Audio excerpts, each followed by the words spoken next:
flow of U.S. capital into China's military and technological development. I now recognize myself for an opening statement. I want to thank the witnesses for being here as well. Unfortunately, one of our top-tier witnesses was who was going to testify, Mr. Matheny, came down with COVID this morning, so I hope he gets better. But we're delighted to have the two of you. The Chinese Communist Party's goals and actions are a clear and present danger to the security interests of the United States and our allies. We're in a generational competition with a determined adversary set on upending the global balance of power. Technology is at the center of this competition, and the CCP is using it as a weapon for its military and surveillance state. These technologies can be used to advocate and safeguard democracy, or they can be used for subversion and oppression. We must understand that whoever controls the best technology will likely prevail in this great power competition. And while we can restrict China's access to U.S. critical technology through export controls, we can't stop big investors from using their money, know-how, and network to help build highly advanced technology companies in China. Regrettably, U.S. money is fueling the CCP war machine and surveillance state. Look no further than the CCP's dystopian oppression of the Uyghurs and the successful hypersonic missile test, which circled the globe and landed with precision. This was built on the backbone of U.S. technology. The ranking member and I were disturbed that we have no effective tools to stop these key investments. They harm U.S. national security and endanger our partners and allies like Taiwan. And we also want to congratulate Taiwan on their recent elections and to the DPP. So the ranking member and I acted.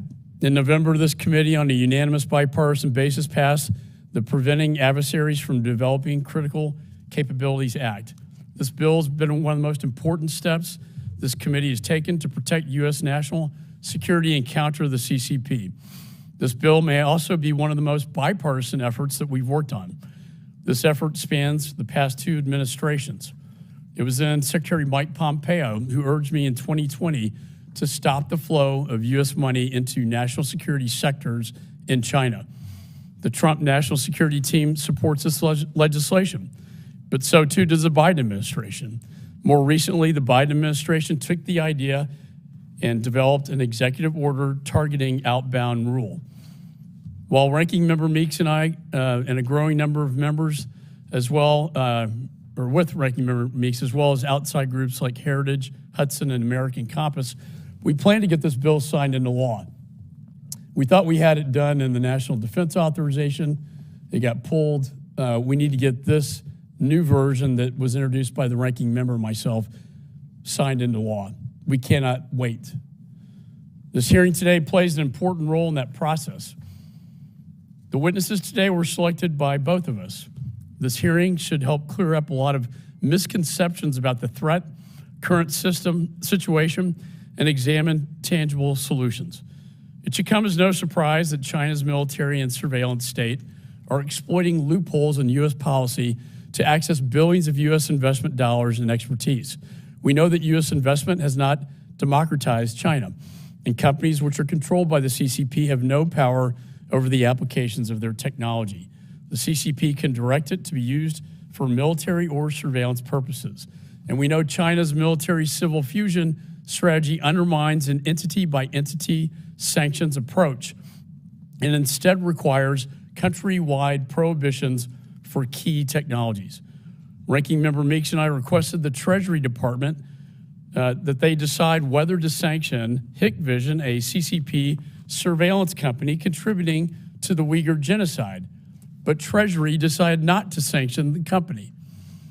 That is the weakness of the sanction model, is the Treasury Department will not sanction. Our witnesses today can provide further evidence on these points and articulate why an outbound, forward-looking, sector-based regime is necessary. And we'll see whether Republican or Democrat, those that examine China objectively, analytically, and realistically have reached the same conclusion. And while existing tools such as sanctions have an important role, they simply cannot be a substitute for an outbound investment regime that is authorized by Congress. And that is our goal. Restricting key outbound investments in a whole of government approach ensures America's national security comes first. And with that, the chair now recognizes the ranking member. Thank you. Thank you, Chairman McCall, for organizing this important and timely hearing. I also want to thank our distinguished witnesses for appearing before the committee. Our discussion today is critical for America's national security and our strategic competition with China. But let me also just say to the chairman, I want to thank you for working. We worked very closely together to get this bill passed in a bipartisan way. And I also want to thank our staffs who worked very closely to jointly organize this hearing, which we worked on collectively and together, which I hope advances the joint work that we have done together to pass our bipartisan bill, H.R. 6349, the Preventing Adversaries from Developing Critical Capabilities Act, out of committee. Today, what we're doing, we're demonstrating to the United States, to the country, that when it comes to issues of critical importance to American interests, Republicans and Democrats can come together to solve big problems. We know that Beijing is developing advanced technologies critical for military, intelligence, surveillance, and cyber-enabled capabilities with dangerous implications for our security. We also know that Beijing is busy synergizing its civilian and commercial sectors with its military and defense industrial sectors. And we also know that Beijing is intent on exploiting, stealing, and diverting the world's cutting-edge technologies to fuel its military buildup. So we should not be making Beijing's job easier by having Americans fund the very PRC companies that are developing these technologies. Despite a bipartisan, bicameral desire to address this significant national security challenge for several years now, Congress has not coalesced around a solution, but we're doing so now. And that's why I want to give credit in a bipartisan way to Mr. McCall and what we're doing collectively together. And that's why I want to give credit to the Biden administration for tackling this challenge. On August 9th of 2023, President Biden issued a game-changing executive order on outbound investment that calls for prohibitions and notification requirements on specific types of American investments in China or in certain Chinese companies that develop or produce semiconductors, quantum computers, and artificial intelligence applications. As we speak, the Biden administration is busy establishing a process and crafting regulations to implement the executive order. But that does not mean we in the United States Congress that we're off the hook. We need to create a statutory framework for the executive order, provide the administration with the resources and tools that are necessary to effectively implement outbound screening program and provide certainty to our allies and the private sector that Congress stands firmly behind these carefully tailored restrictions. That is our responsibility. We should not shrink from that. An outbound regime that combines transparency with prohibitions on investments in the most sensitive technology sectors is the very best way to safeguard United States national security while also maintaining open global capital flows and the United States' preeminent position in global financial markets. The only legislation that balances these equities, the only one that I think has that true balance is H.R. 6349. It is the most effective and robust legislative solution. So I look forward to the discussion today and hearing from our witnesses about how best to address this challenge. Thanks again for working so closely, Mr. Chairman McCall, and our staffs, and I yield back. I think the ranking member, I always think we're stronger as a nation and a Congress when we're united on these issues and speak with one voice to our adversaries like Communist China. So we have a distinguished panel here today. First, Mr. Honorable Matt Pottinger is chairman of the China program at the Foundation for Defense of Democracies and a distinguished visiting fellow at the Hoover Institution. From 2019 to 2021, he served as the U.S. Deputy National Security Advisor. Thank you, sir, for being here today. Mr. Peter Harrell is a non-resident fellow of the Carnegie Endowment for International Peace. From January 2021 through 2022, he served at the White House as Senior Director for International Economics. We're grateful for you being here today. The chair now recognizes Mr. Pottinger for his opening statement. Chairman McCall, Ranking Member Meeks, and distinguished members of the committee, I'm grateful for the opportunity to speak to you today. We're at a juncture now where the scales of global power are beginning to tip towards America's adversaries, in part because of the leverage that we are providing them. American know-how and capital are seeds and fertilizer that have helped foster the growth of China's military might. U.S. companies and investment funds have, sometimes inadvertently, sometimes carelessly, helped to underwrite and expedite the modernization of the People's Liberation Army and China's high-tech surveillance and intelligence apparatus.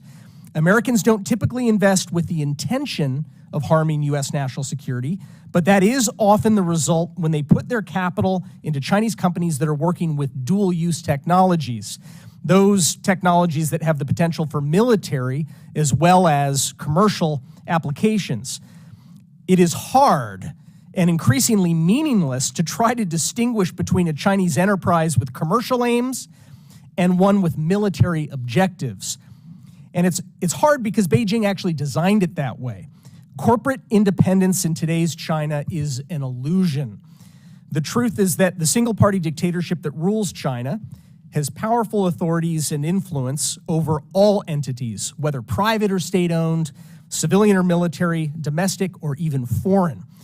Beijing has built a business and regulatory ecosystem to facilitate and mandate the transfer of dual-use technologies to military and intelligence programs. China's military-civil fusion strategy, for example, exists for that very purpose. So does China's National Intelligence Law of 2017, which compels, quote, all organizations and citizens to secretly support, assist, and cooperate with China's espionage activities. Chinese Communist Party organizational cells, rather than entrepreneurial founders, call the shots now from inside many of China's most famous technology companies. Some American investors try to conduct due diligence to reassure themselves about where their money and technology are ultimately ending up inside China, but that too is an increasingly fraught exercise. Beijing is running a, quote, rectification campaign, close quote, to shut down or assert heavy influence over research, consulting, and due diligence firms operating in China. So no wonder that U.S. investors who are seeking a return on their capital are often blind to the strategic costs that they are incurring for America's national security and prosperity. I've listed some concrete examples of how that plays out in my written testimony, which I've submitted for the record. Allow me to close with just a handful of recommendations. Congress has an opportunity to build on the initial steps taken by the Trump and Biden administrations to prevent U.S. capital from fueling China's military and intelligence capabilities. First, Washington should take a sectoral approach rather than merely an entity-based approach. The Treasury Department has demonstrated since at least 2021 that it is disinterested in using even its existing narrow authorities to limit investment in Chinese military-linked companies. And in fairness to the Treasury Department, tackling the problem on a company-by-company basis would be a resource-intensive and gargantuan task. Chinese firms commonly dodge U.S. controls with shell companies and complex subsidiary arrays, and it would be better, simpler, and less resource-intensive to apply new rules to entire sectors. Second, the rules should cover all strategic and military technologies. The Biden administration's draft rules are a good start. They're designed to impact semiconductors, artificial intelligence, and quantum computing. Proposed bipartisan legislation also seeks to strengthen outbound investment screening in the field of hypersonics. Congress and the administration should consider adding other technologies listed as, quote, critical and emerging technologies, as the White House puts it, and as outlined by the National Science and Technology Council. These include biotech, directed energy, space technologies, advanced manufacturing, autonomous systems and robotics, and even some green energy technologies. Third, apply rules to all kinds of investments. The Biden administration rules as currently written would impact venture capital, private equity, greenfield, joint ventures, and certain debt financing transactions, and this is very welcome. Congress should also seek to cover investments in publicly listed companies. Fourth, include existing transactions, not just future ones, within the scope of legislation. And finally, seek to block investments and not merely review them. Mandating transparency for U.S. investments into China is a welcome step to better understand the scope of the problem, but Congress should also consider broadening transparency to full prohibitions on investments in targeted sectors. Thanks very much for inviting me to deliver this testimony. Thank you, Mr. Pottinger. Chair now recognizes Mr. Harrell for his opening statement. Chairman McCall, Ranking Member Meeks, honorable members of the committee, it's an honor for me to testify in front of the committee today on one of the most important aspects of America's strategic competition with Beijing, managing the flow of American capital to China. I've submitted a statement for the record and will confine my in-person testimony to just several points. In August of last year, with President Biden's issuance of Executive Order 14015, the administration took an important step towards regulating U.S. investment in China's AI, semiconductors, and quantum computing sectors. EO 14105 is intended to begin addressing the risk that certain U.S. investments can help China develop an edge over the U.S. and our partners in key technologies.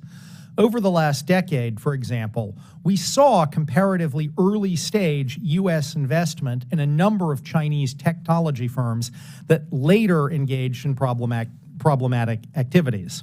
An example of this is Chinese surveillance technology firm SenseTime, which attracted U.S. investment as early as 2017. But only in 2019 did the U.S. government understand that SenseTime was engaging in China's surveillance in Xinjiang, triggering export controls on the company. Unlike an outbound investment regime that focuses on sanctions against specific Chinese companies, which would require the U.S. government to know up front every Chinese firm that's problematic, a virtually impossible task given the scale of China's economy and the civil-military fusion doctrine in China. A sectoral outbound investment regulation can limit risky investment in early-stage Chinese companies, as well as direct U.S. investments in those sectors that pose long-term risks to U.S. national security. While Executive Order 14105 is an important authority to address the risks posed by U.S. investments in strategic technologies in China, it is still vital for Congress to act. Legislation along the lines of H.R. 6349, the Preventing Foreign Adversaries from Developing Critical Capabilities Act, which Chairman McCall, Ranking Member Meeks, you and other members of Congress have introduced and have pushed through this committee, would put U.S. investment restrictions on a permanent statutory foundation, signal Congress's agreement that the U.S. needs a targeted regime to regulate U.S. investment in a handful of high-tech sectors, and strengthen and expand on the administration's initial action. As Congress acts, I urge it to do so in a way that reinforces rather than undermines the regulatory processes that are already underway, as H.R. 6349 would do, reinforcing and expanding on already existing regulatory processes. While I understand the legitimate desire by some members of this committee and many members of Congress for a more expansive approach than is in H.R. 6349, I'm also cognizant that regulating U.S. investment in specific Chinese sectors is a new endeavor, and it's appropriate to focus today to be on the most important and most critical technology sectors. There's going to be a learning curve, a need for agencies and companies to build expertise, and a risk of unintended consequences. Legislation that had a very different set of goals, for example, that would cover a hugely different number of sectors, would risk actually undermining progress by forcing a restart of rulemaking, overtaxing agencies, and creating confusion for the corporate sector and American allies. Congress should start with a tailored and scoped approach focused on appropriate sectors where we know there are problems, and of course, Congress can later add to the program if circumstances dictate. The final point I want to make is in response to arguments that restricting U.S. investment in China somehow undermines our own free market principles and will weaken U.S. influence over China's corporate sector. The U.S. tried going back to the 1990s to use economic engagement with China to make China more like the U.S. and to pull Chinese companies and Chinese society towards our direction. What we have found is that under President Xi Jinping, that strategy simply doesn't work. The Chinese state, not American investors, ultimately tells Chinese companies in strategic sectors what to do. With respect to China, a geopolitical and economic competitor, we need to accept that we will have to more actively manage the economic relationship to make sure that it serves American national security interests and not simply the economic interests of American companies. That does not mean cutting off all or even most economic ties, but it does mean that where we see a pattern and practice of U.S. investment helping China grow critical technologies, the U.S. government has a legitimate regulatory interest. Thank you, members of the committee, for your focus on this issue, and I look forward to your questions. Thank you, Mr. Harrell. Let me just say first, been studying this issue quite some time. Mr. Pottinger, you were the architect of the Trump administration's China policy. I was in full agreement. In fact, your team was the one that came to me and Secretary Pompeo and National Security Advisor O'Brien regarding the CHIPS Act that we were able to pass to get off the supply chain that threatens our national security issue. But when I looked at the way Treasury works with sanctions versus on the entity approach, as you mentioned, versus the sector-based approach, it seemed to make more and more sense to me. And I had a discussion with the Undersecretary Estevez of the Bureau of Industry and Security, and he said, instead of just providing a sanction on a company and then China will turn around and call it something else the next day or take it off the books, the sanction has no effect. And they're very smart about this. So we started talking about this sector-based approach, and the key sectors are the semiconductors, AI, quantum, hypersonics, high-performance computing. And to your point, Mr. Harrell, it's not a wide we know these are the sectors that go right into the PLA's military war machine or civil military fusion. So if we have a prohibition based on the sector, to me, that seems to be more effective than this entity-based approach that they can change overnight. I want to get your thoughts on that. Mr. Chairman, I agree with Peter's opening remark on that very point. When I think your point was that it's much simpler, it's less confusing for American businesses, it's less resource intensive. That's not to say that I don't think that the Treasury Department should have authorities to target specific entities, but a sector-by-sector approach is just much more clear-cut. It allows for the compliance teams at various American financial institutions and investment funds to simply adjust and not to get caught in this very complex web of subsidiaries and shell companies. The Treasury Department has had the authority to target Chinese military-affiliated companies going all the way back to late 2020.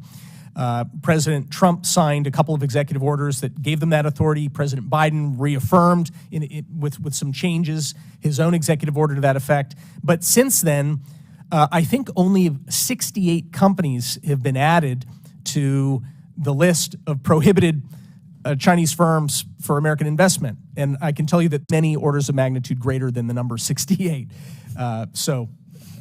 That's very good. So when you look at export controls, this committee has jurisdiction over that as well. But it seems to me that alone is not going to solve this problem. And that's dual-use technologies. I remember prosecuting the Johnny Chung case. The money was coming from China, military intelligence, China aerospace, funneled through his Hong Kong bank account to influence the presidential election. Why? Because they wanted the satellite technology, aerospace. They also wanted to become part of the WTO, and guess what? They got all of it. And that was 1997. Where are they today? So I think using both the export control laws that we have, that Mr. Meeks and I have worked on, but also the sector-based approach on capital flows going into China, that combination seems to be a powerful one, in my opinion.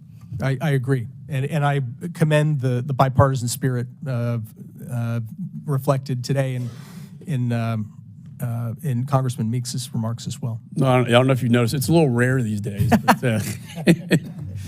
Mr. Harrell, just one thing, defining technologies like advanced semiconductors, AI, or quantum. We did this with AI in terms of the business community understanding what we're talking about when we talk about a sector. Can you elaborate on that? Absolutely, Mr. Chairman. Obviously, in implementing legislation like this or the Biden administration's executive order, you're going to need a rulemaking process that is going to lay out in some detail exactly what parts of the semiconductor ecosystem we're talking about here, the most advanced end, what parts of the AI ecosystem we're talking about here, not just kind of customer service chatbots, but the high-end models that we are actually concerned about. But the thing is that we have that experience in export controls where we've had to define a lot of different kinds of semiconductor technology. The business community understands that regime, and they will understand that regime when, with appropriate tailoring, you move it over to an investment, a complementary investment restriction regime. Thank you. Chair recognizes Mr. Meeks. Thank you, Mr. Chairman. I thank both of you for your statements. I think that they were excellent and showed the bipartisan nature of both administrations on this particular issue, which I think is extremely important. In recent years, consecutive administrations and Congresses have strengthened the United States Foreign Investment Review and Export Control Authorities to bolster national security protections. But Mr. Pottinger, I'll start with you. Because I hear some things come back and forth to me about our existing CFIUS process, sanctions and export controls. Can you tell us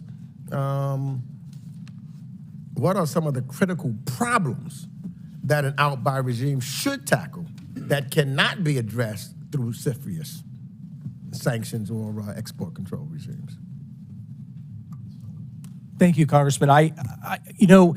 It's interesting that the money that is represented by, big name private equity and venture capital firms in the United States represents more than just the dollar signs. It represents know-how. It represents networks to talent. And board members and technologies that reside in the portfolios of these venture capital firms that then work at the service of other companies in their investment portfolios, including companies in China. So if we look at something like export controls are kind of a lagging indicator. It takes a long time for us to even recognize new technologies that are being developed in China, for example, using U.S. capital and some U.S. know-how. By the time those technologies mature and are ready to be harvested by smart people scouting technology for the Chinese intelligence agencies or for the Chinese military, the cat's already out of the bag. The horse is out of the barn, whatever farm animal analogy you like. It's too late. And so I think the reason that we were focused particularly in 2020 during the Trump administration, and Peter and colleagues who are currently and recently in the Biden administration have been focused on trying to close that loophole to actually capture technologies before those seeds are planted and before they can sprout into something that's going to be weaponized against us. So, so let me just follow that up with Mr. Harrell. Can you tell us, so those gaps, can you tell us specifically how the Biden administration's outbound executive order addresses them? Absolutely, Congressman, and thank you for the question. Let me give a hypothetical example that I think will help illustrate the gap here that we're all trying to close. So, since October of 2022, the Biden administration, with strong support from Congress, has imposed pretty tough export controls on China, where in semiconductors, where U.S. companies cannot send tools and designs for high-end semiconductors to China. How's China responding to this? Well, they are trying to build an indigenous capability for those same tools and designs. Export controls alone don't provide a tool to prevent an American venture capitalist from saying, you know what, that's an interesting opportunity. I might not be able to ship a tool over to China, but I could invest $20 million in this upstart Chinese firm that's trying to build that same tool or that same design here in China. And then, as Matt says, helping that Chinese firm recruit talent, helping that Chinese firm build contacts in the industry to help them grow, because none of that expertise is technology. The export control just focuses on the technology, and what we're worried about is that the capital can still go over there to help them innovate around our export controls, which is why I think an approach like that in your bill, sir, would be helpful in closing that gap. Thank you. Now, I'll try to get this in real quick because the Biden executive order identifies 3 sectors that are critical for the military, intelligence, and surveillance or cyber-enabled capabilities of the PRC that could cause or pose a national security threat to the United States. Semiconductors, microelectronics, and quantum information. So, well, either Mr. Pottinger or Mr. Harrell, in the short time that I have or don't have, what are the benefits of utilizing a sector-based approach for countries of concern instead of having a case-by-case review or a company-by-company-based approach to address outbound investment?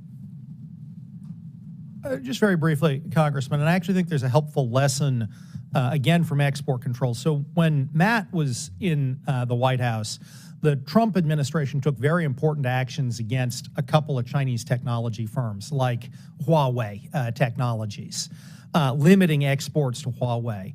What we have seen since is that China, of course, sets up lots of front companies and other companies to get that technology that Huawei then couldn't get, which is why in October of 2022, with its export controls, the Biden administration expanded beyond this company-by-company approach to go after semiconductors going to China as a whole. And I think that lesson of how China evaded the export controls shows why in the investment regime as well, we should have a sectoral and not just a company-by-company approach.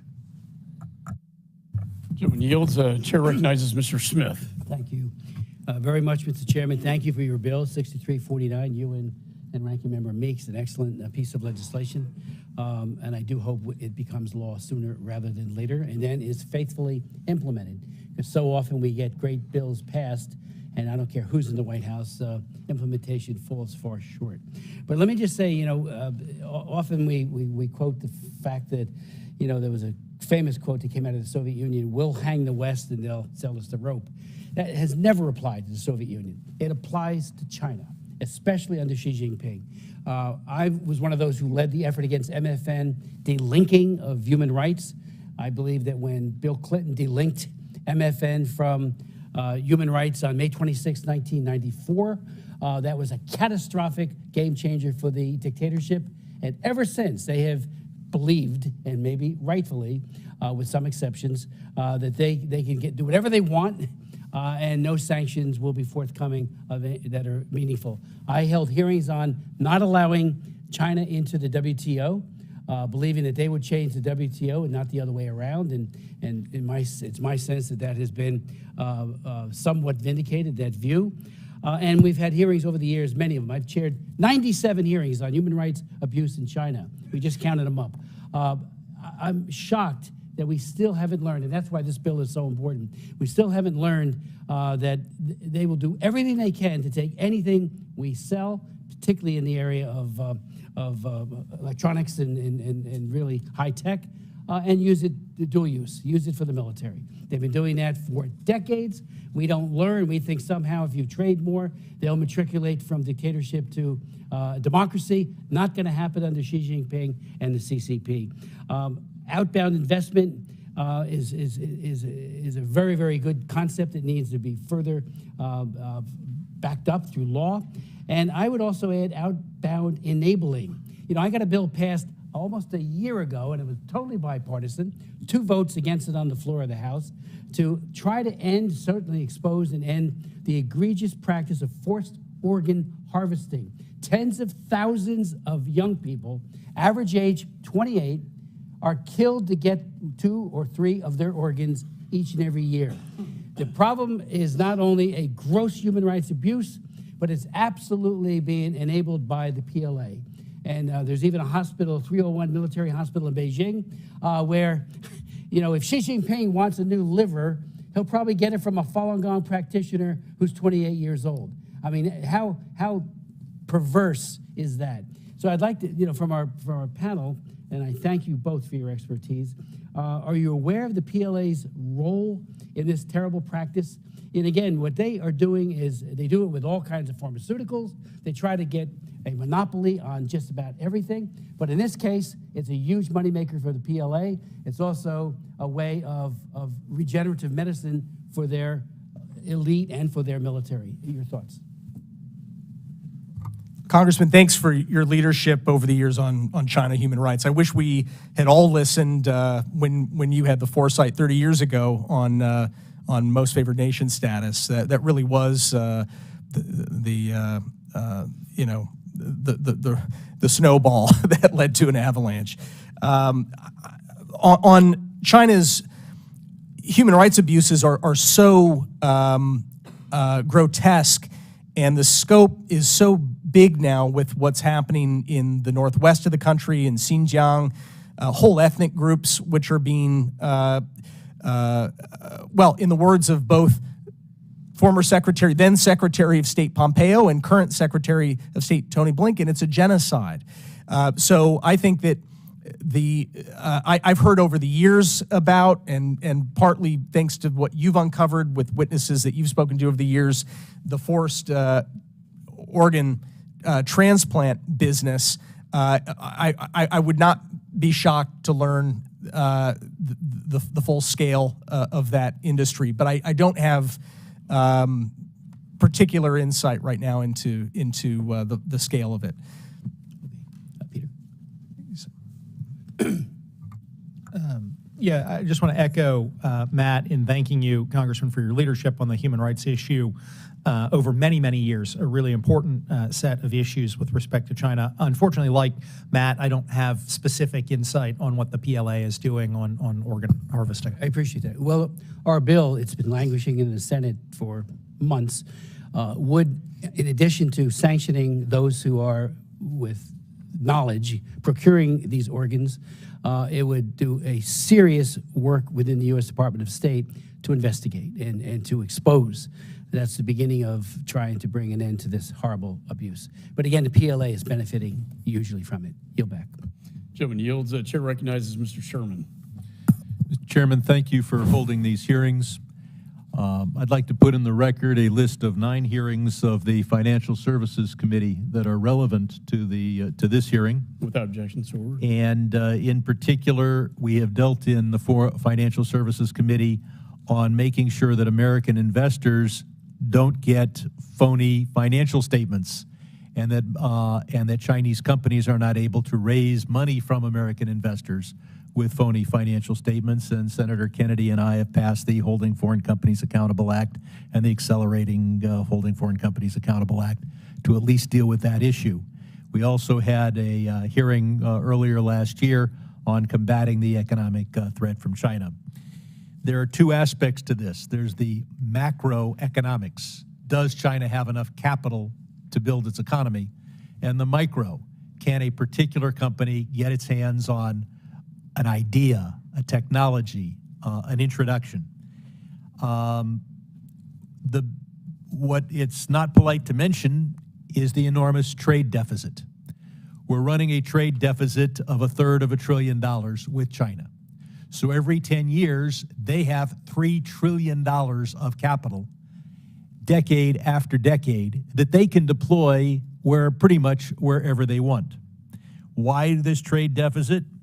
Well, both our countries are mercantilist to some degree. We want to export more, import less. We want more investment in the United States, less investment elsewhere.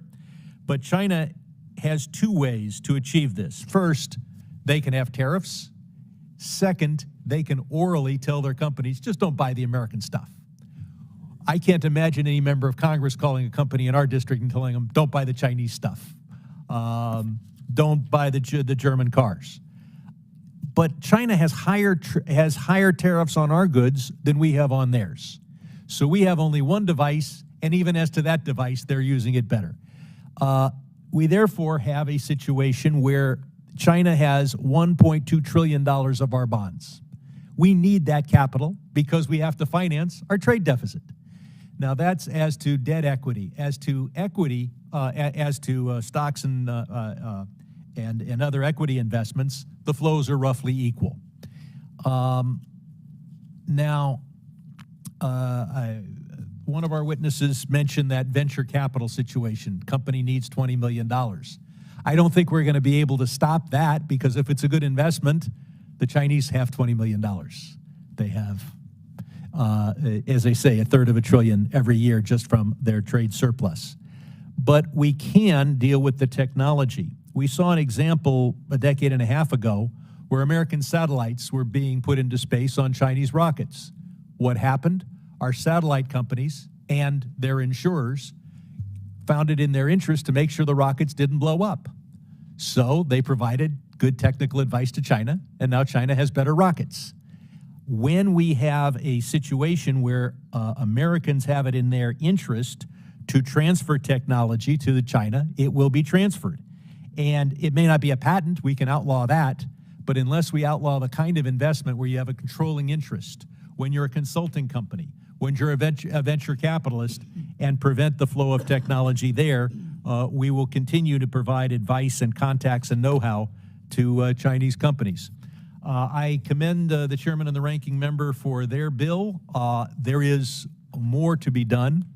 I'm working on legislation to make sure that we don't see that every American company disclose to its shareholders its China risk and what it's doing to prevent its China risk for two reasons.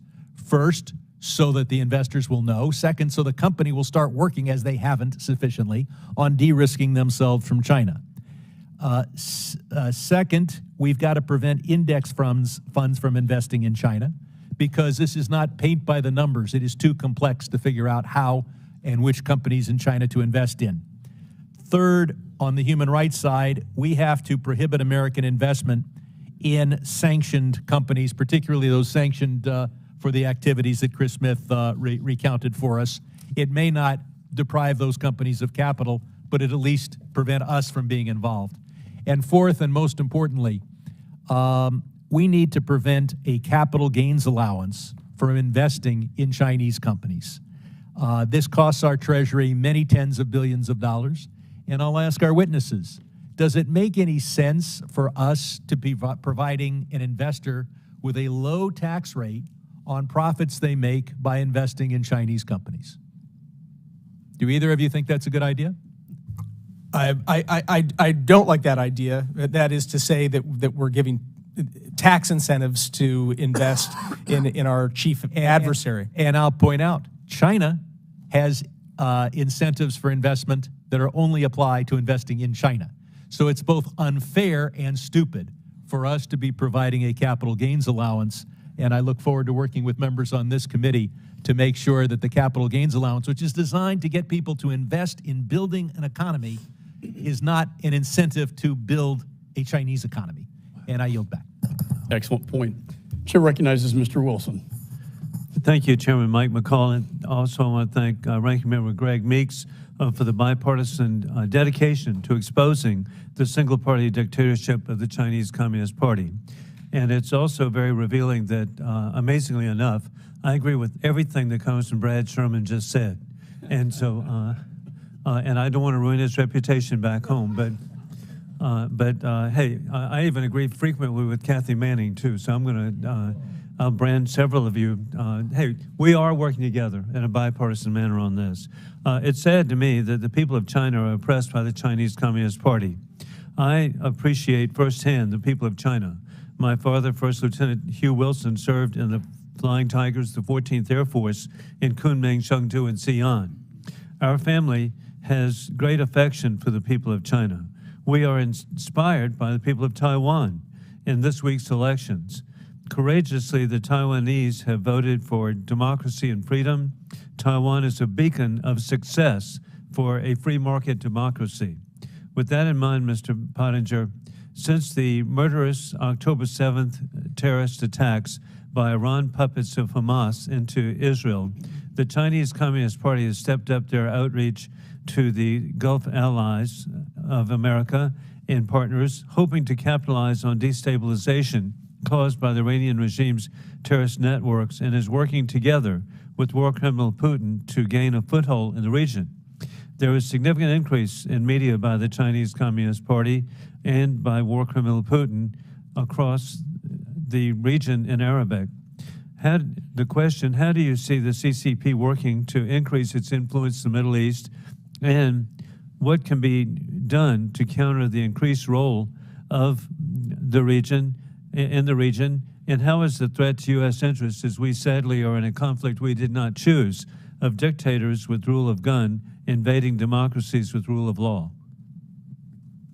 Congressman, thank you for those comments, and I would love to see photos of your father in Kunming with the P-40 Flying Tiger. It's a fantastic legacy. Hey, Mr. Great. Brilliant. Yeah, submit for the record. Look, I think you're exactly right that these conflicts that are beginning to spread us thin are in fact related. I believe that the incoming Chinese foreign minister was here recently and made a remark to a U.S. audience when he was in the U.S., specifically that they are not related. Of course he would say that. They are very much related. China is the #1 backer economically for Russia, certainly diplomatically for Russia. According to a State Department report that came out last year from the Global Engagement Center, China is spending more money on pro-Russian propaganda worldwide than Russia is spending on pro-Russian propaganda worldwide. China is a key backer for Iran. It is no coincidence. I like the way that you put it, that they're trying to capitalize on this situation. I've noticed that Chinese shipping is not affected in the Red Sea the same way that everyone else's shipping is. That is not by accident. That's being engineered by virtue of the fact that China is one of the main buyers of Iranian oil. These things are related, and I'll paraphrase Xi Jinping, who has said something frequently, going back at least to 2021. He's given internal speeches where he has said, the lead word to describe the global situation today is chaos. Chaos. And he's gone on in those speeches to make clear that he views that as a favorable condition for China achieving its ambitions worldwide. So here we are. Chaos is something that is part of the design of China's global ambitions and of its foreign policy. And we, at our peril, fail to connect those dots. Those dots are very much connected, sir. Indeed, they are. And I really appreciate one of the great achievements of President Donald Trump were the Abraham Accords to provide for stability and success for our Middle Eastern allies. And then, sadly, I really believe one of the reasons that Iran, through their puppets of Hamas, attacked murderously and conducted the mass murder in Israel was to disrupt the ability of Saudi Arabia to join in, and which would have been so beneficial to Saudi Arabia and to the Middle East region. And so with that, hey, thank both of you for being here, but I really want to thank, again, the chairman and ranking member. All of this needs to be exposed. I yield back. Gentleman yields, and I appreciate the, you mentioned the Abraham Accords. The security agreement with the Saudis is going to be so important between Israel, the United States, and Saudi Arabia. It could truly bring peace to that region. So thanks for bringing that up. Chair recognizes Mr. Barra. Thank you, Mr. Chairman. And for the millions of viewers on C-SPAN that are watching this, the media doesn't cover the bipartisan nature of how Democrats and Republicans work on policy. I commend the chairman, ranking member, and the members of this committee to work on a challenge that addresses our vulnerabilities as a nation, but also strengthens America's security. If we were to go back a decade, 2 decades, 3 decades ago, there was a hope that as China built a middle class, an entrepreneurial class, that they would become responsible partners in a global economy. Obviously, that isn't where we are today. We clearly understand what Xi Jinping's policy objectives are, what Beijing's policy objectives are, and we have to address the reality that we face today. I think, Mr. Pottinger, I'd use the term the panda has left the zoo. The panda has left the zoo. So I think we've got to address that. Mr. Harrell, you used a statement. I think it's important for us to understand. I think the term you used was the civil-military fusion doctrine. And if you could just take a minute to expand on that doctrine.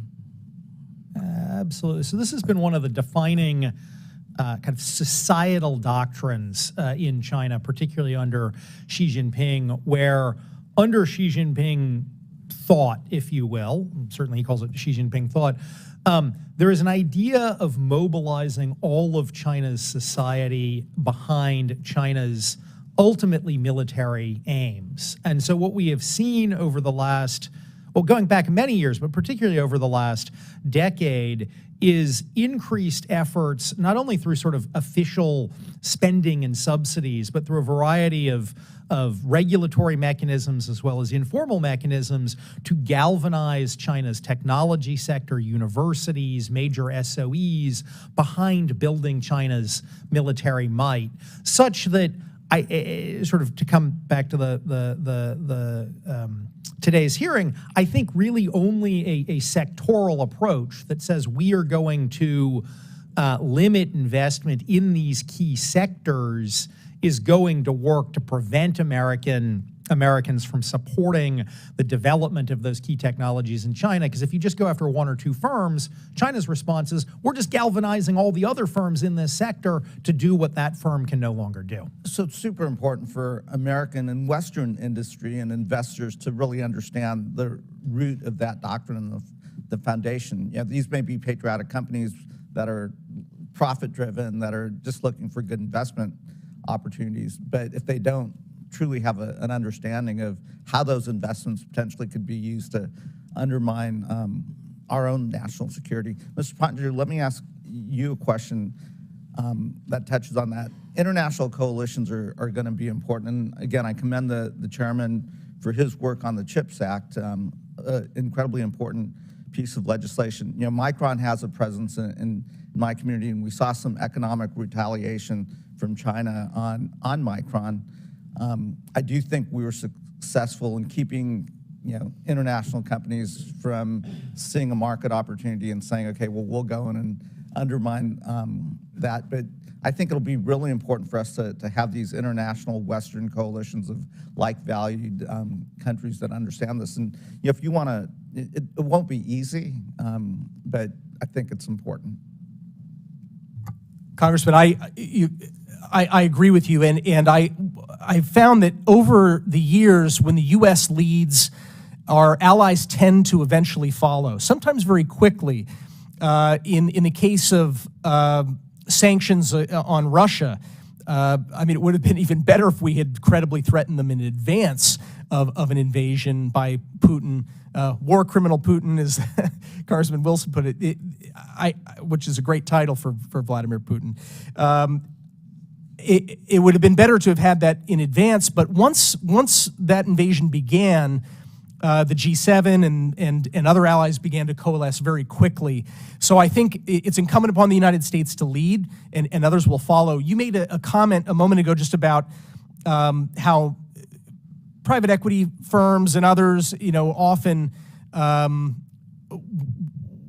need to be told, or actually in some cases want to be given those guardrails. I've had conversations with investment funds that have said, look, we have a compliance shop. If Congress will tell us where those guardrails are, we will abide. And in some cases, they want those guardrails to come in more tightly, because that means that they're not missing out on opportunities that less scrupulous competitors could take advantage of. And then over time, it's not just American competitors, but others in Europe and Japan and elsewhere that will follow with similar types of rules and regulations. Great. Again, I commend the chairman and the ranking member for their work and leadership on this topic. Thank you, Mr. Rivera. Chair recognizes Mr. Mast. Thank you, Mr. Chairman. I appreciate the expertise you both bring today, the work that you all have done. I'm over here, Mr. Ponder. I know you were looking for where we're at. I've read work from both of you over the years. I want to start with you, Mr. Ponder. How many times can you recall in speeches Xi Jinping talking about preparing for war?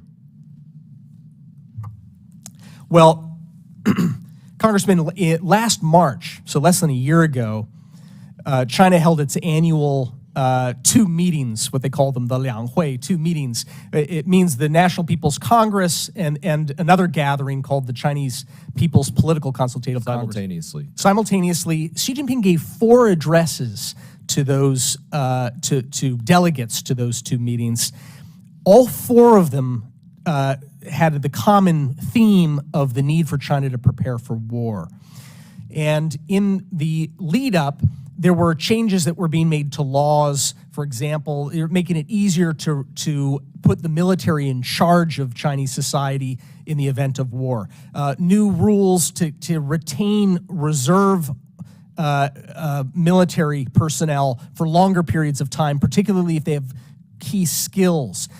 New military mobilization offices that have popped up in most of the provinces around China, building air raid shelters right across from Taiwan, as well as starting to create authorities for building military hospitals that can do combat care. I don't take comfort in any of those signals, any one of them, much less the constellation that is painted by all of them combined. So I think that war is on Xi Jinping's mind. He's told us as much. Anybody preparing for war, obviously they're looking at a number of different facets of where they could weaken their enemy.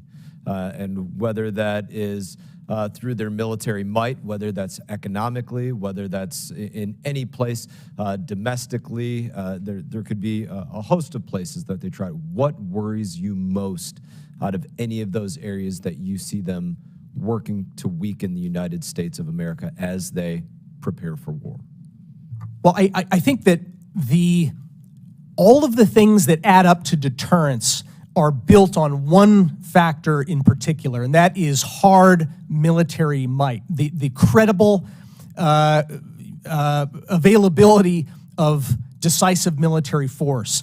I worry that if we do not keep pace with the crises that Beijing in some cases is adding fuel to, we will not have sufficient capacity, munitions, whether it's torpedoes or anti-ship missiles, or the ability to build more of those things relatively quickly. It's not like the days of World War II with Rosie the Riveter, where you can build bombs on what the day before was, an auto factory quickly. These are very sophisticated munitions that, take sometimes years for those supply chains to add up. So my biggest concern is that we don't meet this moment that Xi Jinping is talking about as a moment where he can take advantage of what he calls an opportunity of 100 years.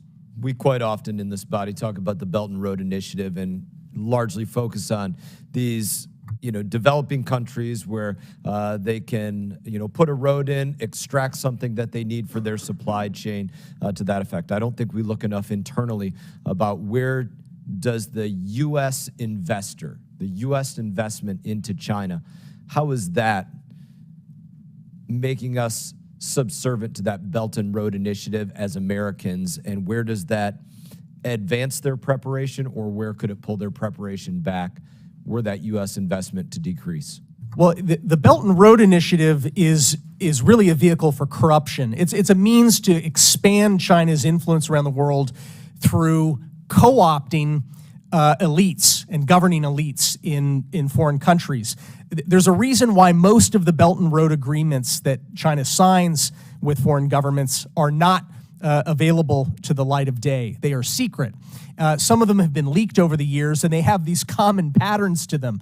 They involve countries pledging sovereign assets. I mean, the things that belong to the people of those countries, whether it's a port or it is telecommunications and rail infrastructure. And so China is weakening the ability, really, of those countries' people to maintain something like a democratic. In some cases, they are democracies, and that democracy is at risk, or they aspire to be democracies and are undermined by the enormous debt and corruption that these agreements saddle on them. So that hurts our interests when corruption and co-optation of elites is the mode for advancing power in the world. That is terrible for our values and our influence. Thank you, Mr. Chairman. Chair recognizes Ms. Manning. Thank you, Chairman McCall and Ranking Member Meeks, for holding this hearing, and I do appreciate the bipartisan nature of the hearing on this critically important issue, and thank you to our witnesses for being here today. I want to get into some of the details that are involved in this issue. So, Mr. Harrell, in your view, which Chinese state activities or industrial policies, including the forced or coerced transfer of technology, IP theft, data localization, or others, which pose the greatest risks to our national security, and how can greater scrutiny of our outbound investments help combat these practices? I think there are many things, obviously, Chinese do that pose a threat to U.S. national security, but I want to focus on two in response to your question. I think fundamentally, we need to keep an edge in a number of critical high technology areas that are going to be hugely important to both military and economic and societal goals over the next decade. And here I'm thinking semiconductors, AI, quantum, certain parts of the green technology revolution that are coming, where we need to both be innovating more here at home, and then we need to make sure that our technology and our expertise is not helping them catch up and indeed overcome. And that's why I really think that on those kind of key technologies, making sure we have both an export control regime so we don't give those technologies, semiconductors, green technologies, AI, a couple of other sort of high-end military dual-use technologies, both we're not giving them the technologies, and also our capital and kind of business know-how expertise isn't helping them catch up and ultimately overcoming us. Separately, a little bit from the focus of today's hearing, but I do think is important, is making sure we are not dependent on China for key supply chain inputs, things like critical minerals, things where if we got to that situation where there is a conflict, they would have leverage over us. A little separate from today's hearing, but I know the committee has done important work on those supply chain vulnerabilities and would urge the committee to continue that work as well as the focus on technology and investment we're talking about Great, today. thank you. And I want to focus in a little bit on the AI issue. While the Biden executive order on outbound investment pertains to AI, not all applications and investments in AI technology are equally risky to our national security. You mentioned in your testimony the need for greater scrutiny into high-level AI research lab owned and run by a U.S. company in China. How should our outbound investment regime treat different types of research or applications within a sector like AI? So when I was in the administration working on the Biden administration's executive order, which came out after I left, this definitional issue was one of the most complicated ones because the goal, at least from the administration's perspective, is not to sort of prevent a Chinese hotel from having a chatbot, for basic customer service. I think what we've seen is a need to focus on a couple of different types of AI. One is obvious, which is specific applications of AI that have clear military or other harmful impacts, like facial recognition and other kinds of surveillance AI-enabled surveillance technologies. We clearly need to focus on that. I also think we need to focus on the underlying development of advanced high-end models like we've seen here in the US with ChatGPT-3, ChatGPT-4, because the reality is if China develops those models, they can then develop the applications of them. So I focus on both a set of applications and then also higher-end large language models and other large application models generally. So one of the areas that I focus on where I think we continue to miss the boat in this country is the need to reform and update our immigration laws. They have not kept up with the economic needs of our country.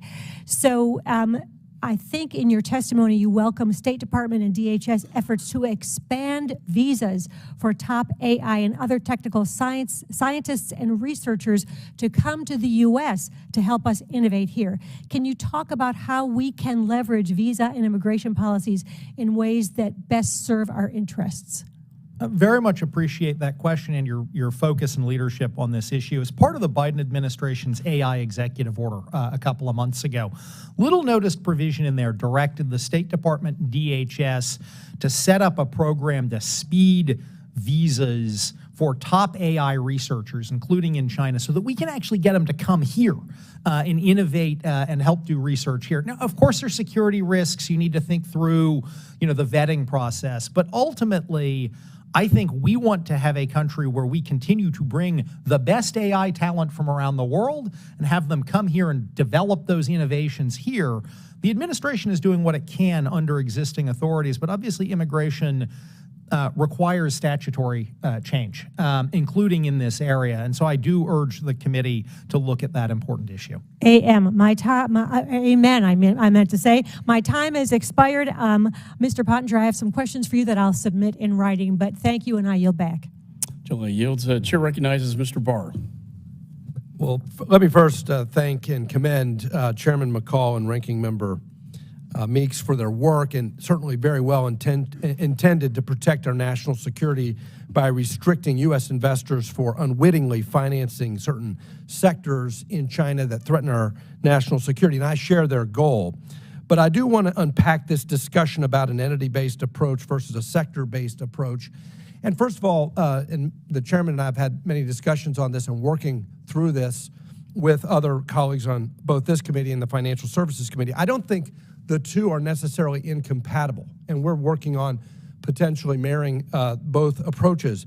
But I also would disagree with the suggestion, respectfully, that a sector-based approach is, quote, stronger than an entity-based sanctions approach when in some cases, the exact opposite is true.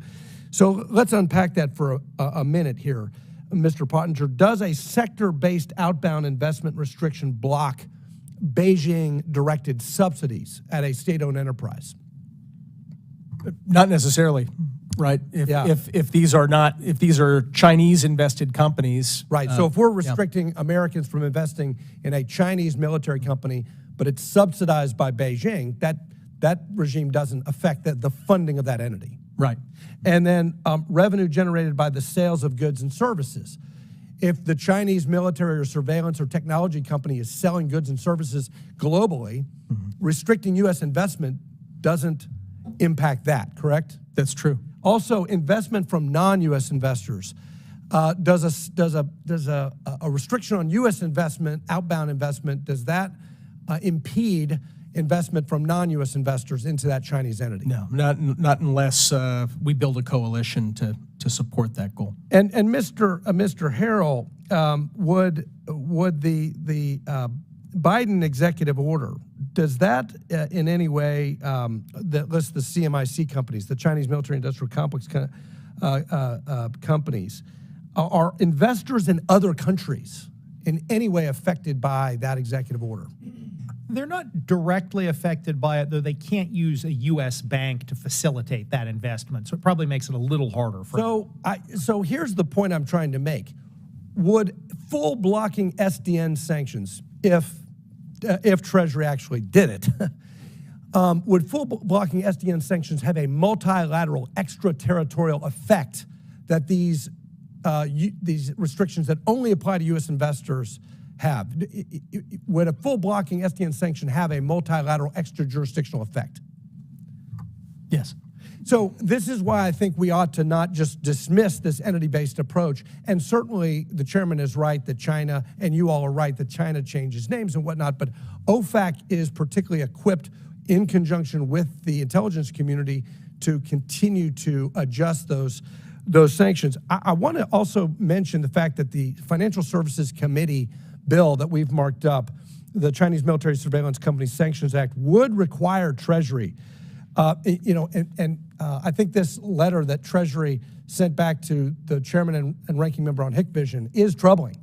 But that's exactly why the Financial Services Committee bill would require Treasury to not just send a perfunctory letter back to the chairman, but require Treasury to do much more than that and inform the chairman, this committee, the Financial Services Committee, the Senate counterparts, on an annual basis why the Treasury Department is not imposing full blocking sanctions on Hikvision, and continually update the sanctions list, the entity list at Commerce, the CMIC list, the DOD military list on an annual basis to keep up with the changes with China. Last point, and it's a question about the bill before us today. What I'm worried about, and it's a good bill, but on page 20 and 21, it specifically talks about exceptions. Covered activity does not include an investment in publicly traded security or an index fund or a mutual fund or a venture capital fund. In other words, we might be restricting the funding, U.S. funding, but Americans under this bill, because there's not full SDN blocking sanctions, would still be able to trade in those securities. Whereas if we sanctioned full blocking sanctions on these entities, there could be no trading of these securities at all. There could be no contracts. And it would not just apply to U.S., but also non-U.S. citizens. My time has expired, but if you can comment on the strength of sanctions versus non-sanctions approach. Congressman, I agree that sanctions, when applied, really come at a company from more angles than just an export control or even just an investment restriction, for sure. I think the challenge are ones that we've talked about.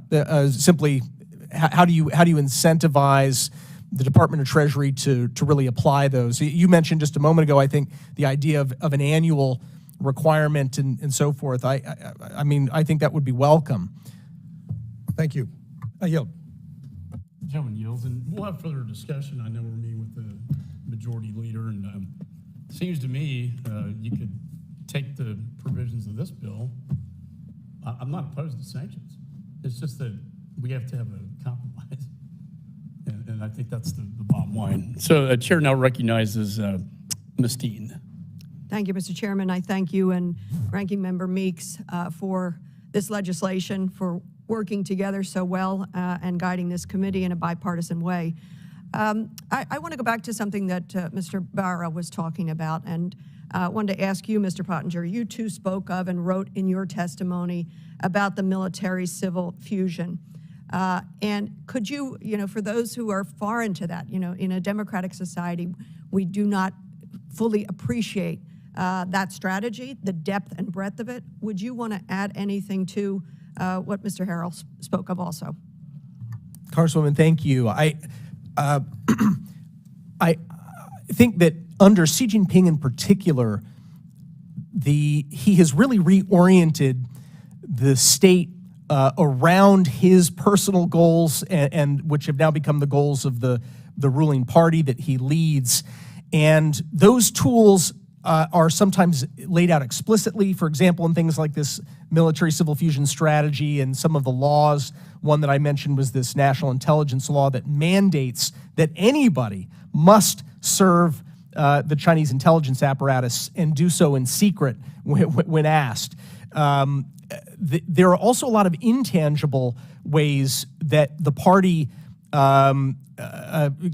forces business, irrespective of whether it's nominally private or state-owned, to align itself with the interests of the party. And one of the ways that Xi Jinping has done that has been to establish committees, Communist Party committees and cells at multiple levels within existing companies.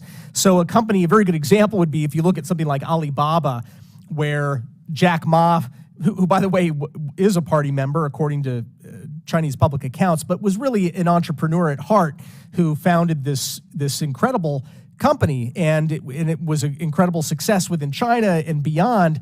He was eased out away from the steering wheel of that company shortly after he made remarks criticizing China's regulatory environment under Xi Jinping. That was back in 2020. And so there's a Communist Party secretary of ByteDance, which is the controlling shareholder of TikTok.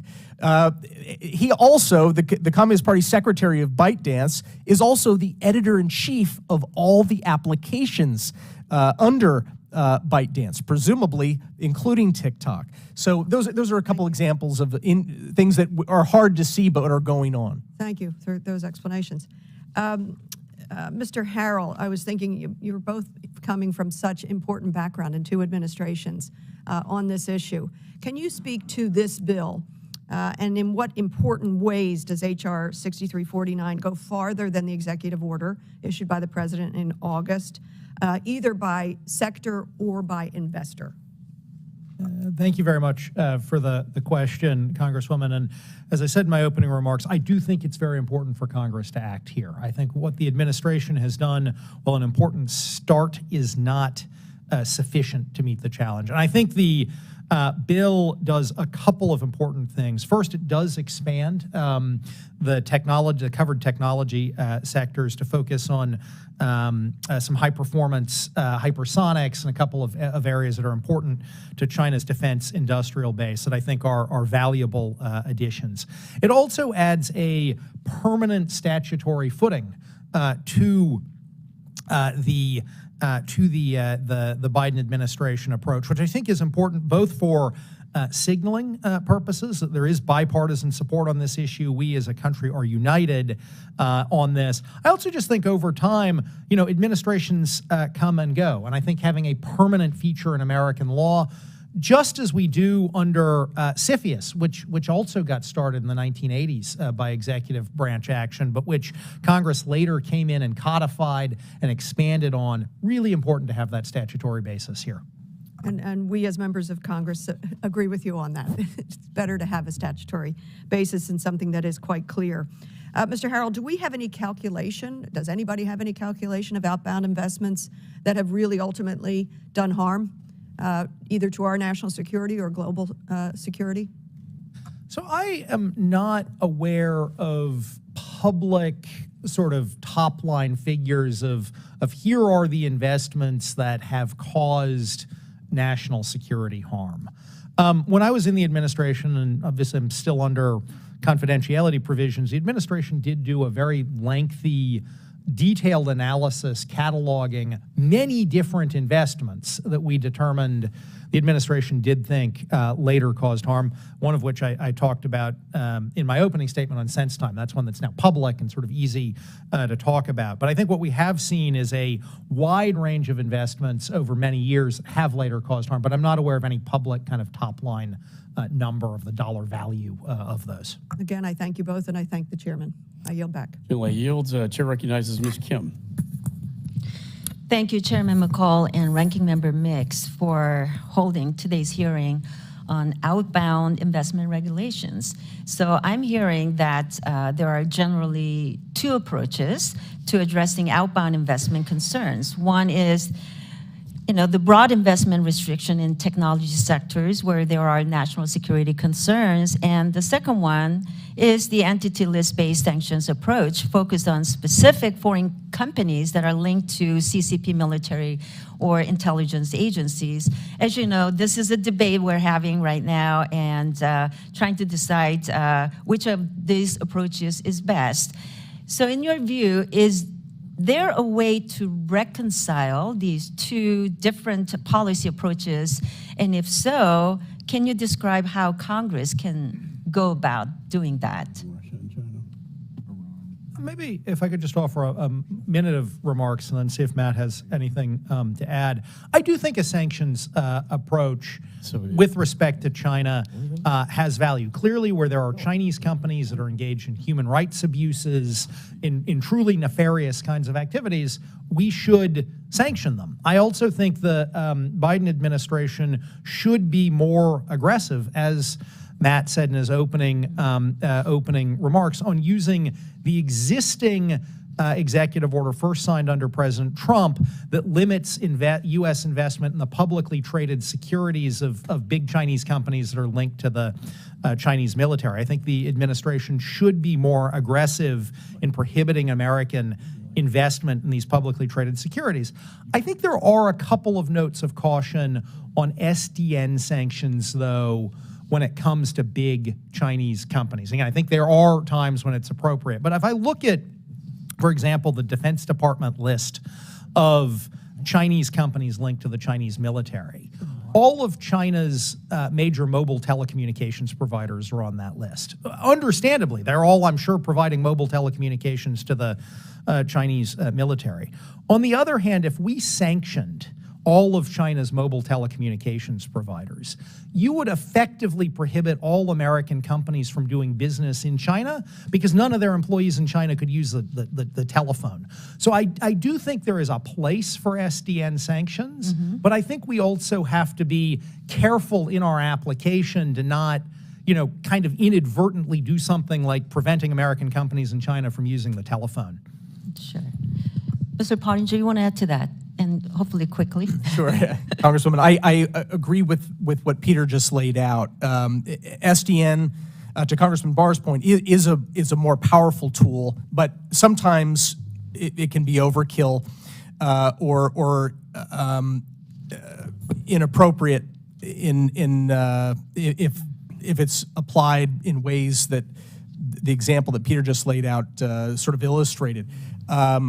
The sector approach, I think the importance of that is the simplicity. It is less resource intensive for the Treasury Department. It's easier for companies to understand what's off limits and not to cross those barriers. So I wouldn't know how to describe the way to meld those together, but it would have to have enough flexibility built in so that it didn't mandate, for example, that you have to use both simultaneously necessarily. I appreciate both of your perspectives on that. Hopefully we can come together and hopefully reconcile, but find a way that we can really make this work, because both options do present its pros and some concerns as well.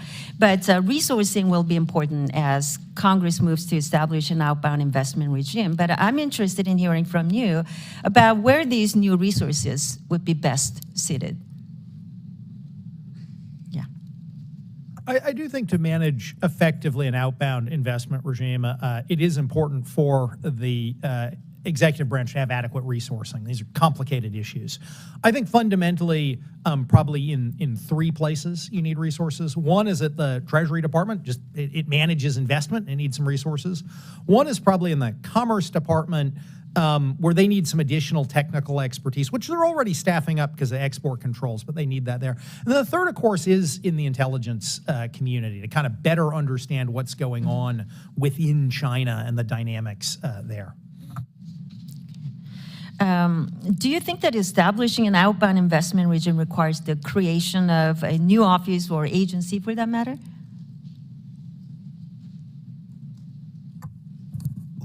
I think that that I've asked myself that at times when I was in office, and thought it might be easier if it was put into some other entity. But I think it really ultimately boils down to leadership.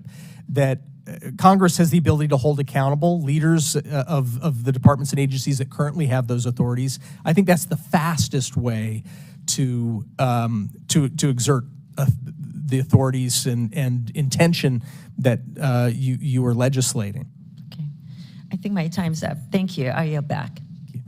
I just want to make a point that the two witnesses have made. The executive order just applies to China. This bill, it's not only China, but it's Iran, Russia, and North Korea, as well as China. And I think as we see the current unholy alliance forming between these four countries against the West and the United States and our interest in our NATO allies, I think that's a very important point. The chair recognizes Mr. Schneider. Thank you, Mr. Chairman, and I want to associate myself with your remarks. As you said, it is more than just China, and it is immediate, midterm, and long-term, and that's one of the things I want to touch on. I also would like to associate myself with the comments earlier of my colleague, Mrs. Manning, on immigration. But in particular, I want to, as everyone has said, thank the witnesses here today, but also the chair and the ranking member for bringing this legislation forward. I join with colleagues on both sides in commending the Biden administration executive order on outbound investment, and I want to thank the committee for having this hearing today on this legislation. I'm proud to join in co-sponsoring it. A thoughtful outbound investment regime is necessary to building on the work of CFIUS and making sure that U.S. investment is used to uplift communities around the world rather than strengthening our strategic adversaries and empowering totalitarians. We've already had an impressive conversation about the technical aspects of this legislation, specific concerns regarding the People's Republic of China, semiconductors, microelectronics, quantum information technologies, artificial intelligence, and other technologies of the future. And it's our job here in Congress to make sure that we keep the United States, U.S. interests, U.S. population, U.S. citizens safe and prosperous. I want to start, and I'll go back to something we were talking about earlier with Mr. Barr, the idea of sector versus company-specific. The sanctions approach led by Treasury, Mr. Ponder, I'll ask you, would it catch a startup, for example, AI company that is in its early stages, just beginning to develop its technology, may not even be on the radar other than with venture capital? Would it catch and prevent them from developing civilian military technology? Congressman, it could easily miss that. It's very difficult to map China's AI ecosystem. Oftentimes, it takes sometimes years before the importance of a particular entity really makes itself apparent. Mr. Harrell? Completely agree with what Matt said. No, it very likely would not capture that simply because Treasury doesn't know all of the millions of companies in China that are out there. Conversely, would the sectoral approach likely catch such a startup? Not only would it likely catch such a startup, but it might actually require the investor, if the investment wasn't prohibited, if it was sort of outside of prohibited, to come in and tell the U.S. government about that startup so the U.S. government could begin better understanding it. Mr. Pottinger, you agree? I agree with Peter's remark. Great. Thank you.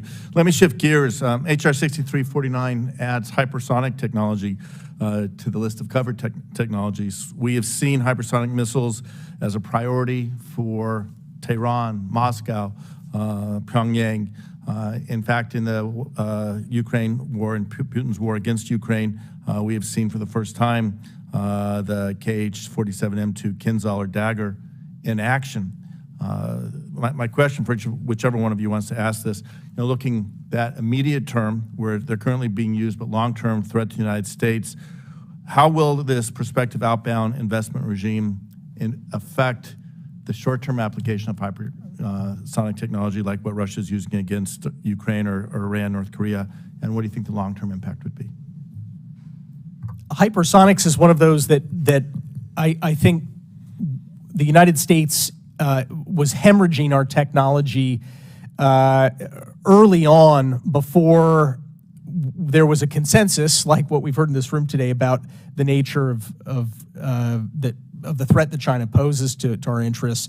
And I know of stories of conferences that China held where American scientists showed up to talk about their latest findings with respect to hypersonics. And in some cases, China ended up putting that theory to practice before the United States did. If we had had outbound export controls earlier on that would have helped. Outbound investment restrictions might have helped with that as well. Thank you. And just to wrap up, with my colleague, Mr. Wilson, he and I have been pushing to curb the export of high-end machine tools, especially CNC machines, to Russia. Treasury did sanction 130 entities related to this effort, and we're grateful to see that. But with respect to China and this policy, can you talk about how it might might affect machine tools, if at all? Either one. I don't have a specific answer on that, but I will say I recently met someone after I'd given a talk out in Arizona who told me about how much damage our transfer of our machine tooling capabilities particularly to China, have been to some of the problems that we're trying to solve for now. For example, building up our own defensive capabilities, munitions, things that are wholly civilian, commercial capabilities as well. Machine tooling was really one of the things that allowed us to win World War II. Thank you, and it's critically important today, and I know we'll continue to focus that on this committee. But again, I thank the chair and the ranking member for this legislation, and I yield back. The gentleman yields. The chair recognizes Mr. Davidson. I thank the chairman for holding this hearing, and I thank the body for paying attention to an important issue. Back in 2018, we passed a bill called the Foreign Investment Risk Reduction Modernization Act. Part of the reason we're here today is presumably that bill's not working adequately. Why not? Thank you very much, Congressman, for that question. I think the steps that Congress took back in 2018 with FIRMA were really important in expanding the limits on Chinese investment in the U.S. There was a pattern we were seeing at the time, Congress certainly saw at the time, where Chinese companies were investing in a whole range of technology companies. Specific to outbound investment. I mean, we of course dealt with Chinese investment in CFIUS, but there's still the export control portion. And frankly, we had lots of companies that were concerned, even as we had done the research and development tax credit. We've done things to incentivize investing and doing your research and development in America. But they were concerned that if I'm going to do research and development in America, do I own the intellectual property or does America own it? And if at the end of the day they can't export the technology, they just simply invest elsewhere. So is that a flawed approach, or is there some other thing that we're looking to capture here that isn't captured by FIRMA? Well, Congressman, I'd just say that because FIRMA, to my knowledge, is only for inbound investment into the United States, that this in some ways is almost a mirror image of FIRMA. So it's trying to achieve some of the things that FIRMA was trying to solve for, but whereas FIRMA is trying to prevent. So we stopped too short on FIRMA. We didn't get an adequate way to address the outbound controls. Obviously, Mr. Barr and Mr. McCall have different approaches. I will tell you, as a private sector business guy, I go back to the days of conflict minerals. So there was this idea that certain minerals in countries, primarily in Africa, that are involved in conflicts, we don't want those things to show up in American products. And so the solution was that you have every company that uses metal report on it. And I had at the time a small business in Western Ohio, and I'm signing off on a statement that the metal I'm using contains no conflict minerals. Now, that's essentially Mr. McCall's approach. You go all the way down to the small business level, and you hold every business in America accountable for something Frankly, they're like, why am I signing this? I have no idea. I certainly don't have a way to trace all the origin of the tin that's in the steel here to where in Africa the tin was caught. Why don't you ask U.S. Steel on that?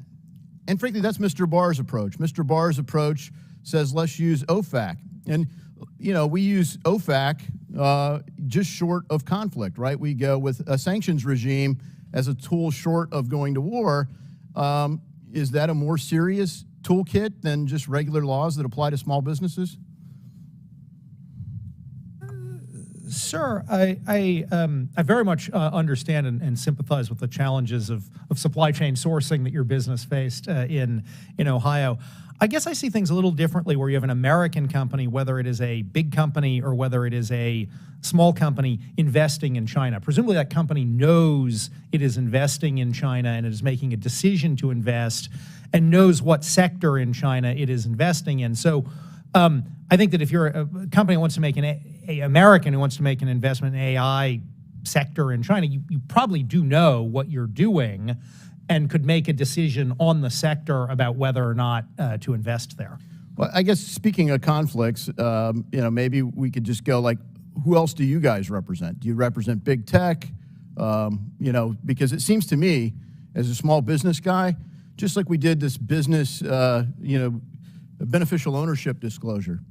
Originally, every business in America was going to have to report all this, and they essentially negotiated it down to where the smallest of the small businesses under 20, now have some reporting requirement, because apparently that's how all the bad stuff happens. Not the big companies, it couldn't be those guys.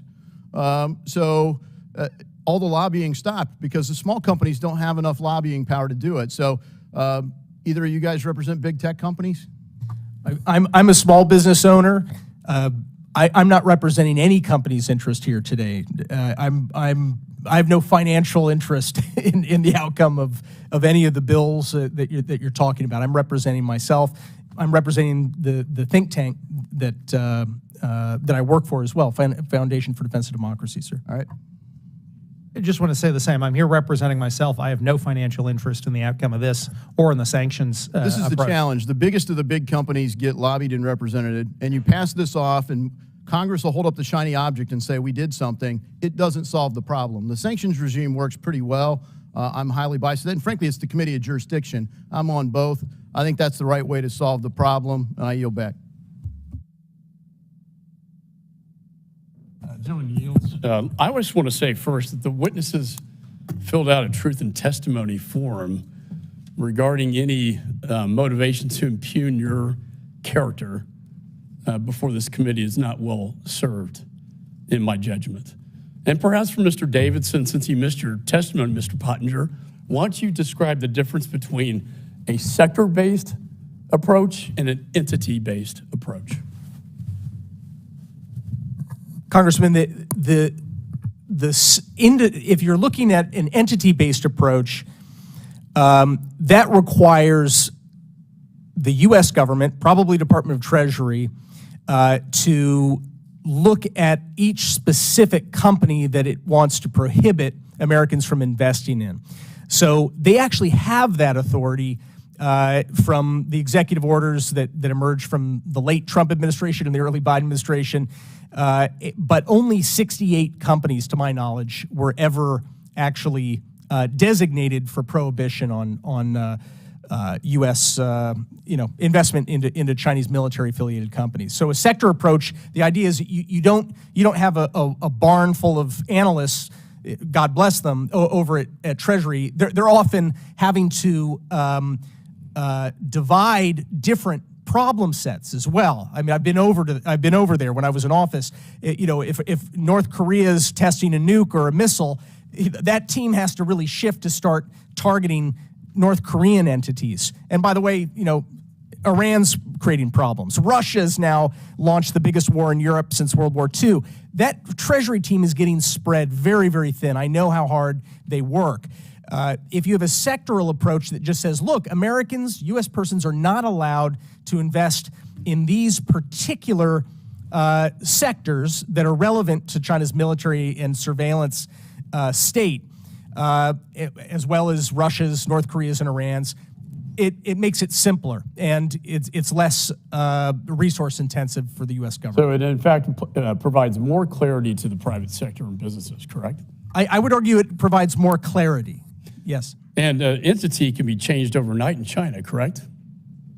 Sure. And so a sector-based approach would get around that. One of the things I mentioned earlier is that China has systematically shut down the research enterprise in China so that it's harder for foreign companies to acquire real-time information about ownership structures, supply chain flows, and the like. Those companies are being systematically rolled up and dismantled or co-opted to serve and align themselves with the Chinese Communist Party's. Will the gentleman yield for a question? And I'm not finished yet. We attempted to sanction under Treasury Hickson, which is a state surveillance company on the Uyghur Muslims. And guess what the Treasury Department said? In a letter to me and the ranking member, can't be done. So I guess it depends on who's at the Treasury Department. But yes, I will yield. Is the gentleman's contention then that that OFAC and the current sanctions regime is inadequate to the task of preventing sanctions evasion? I think the question is what's most effective?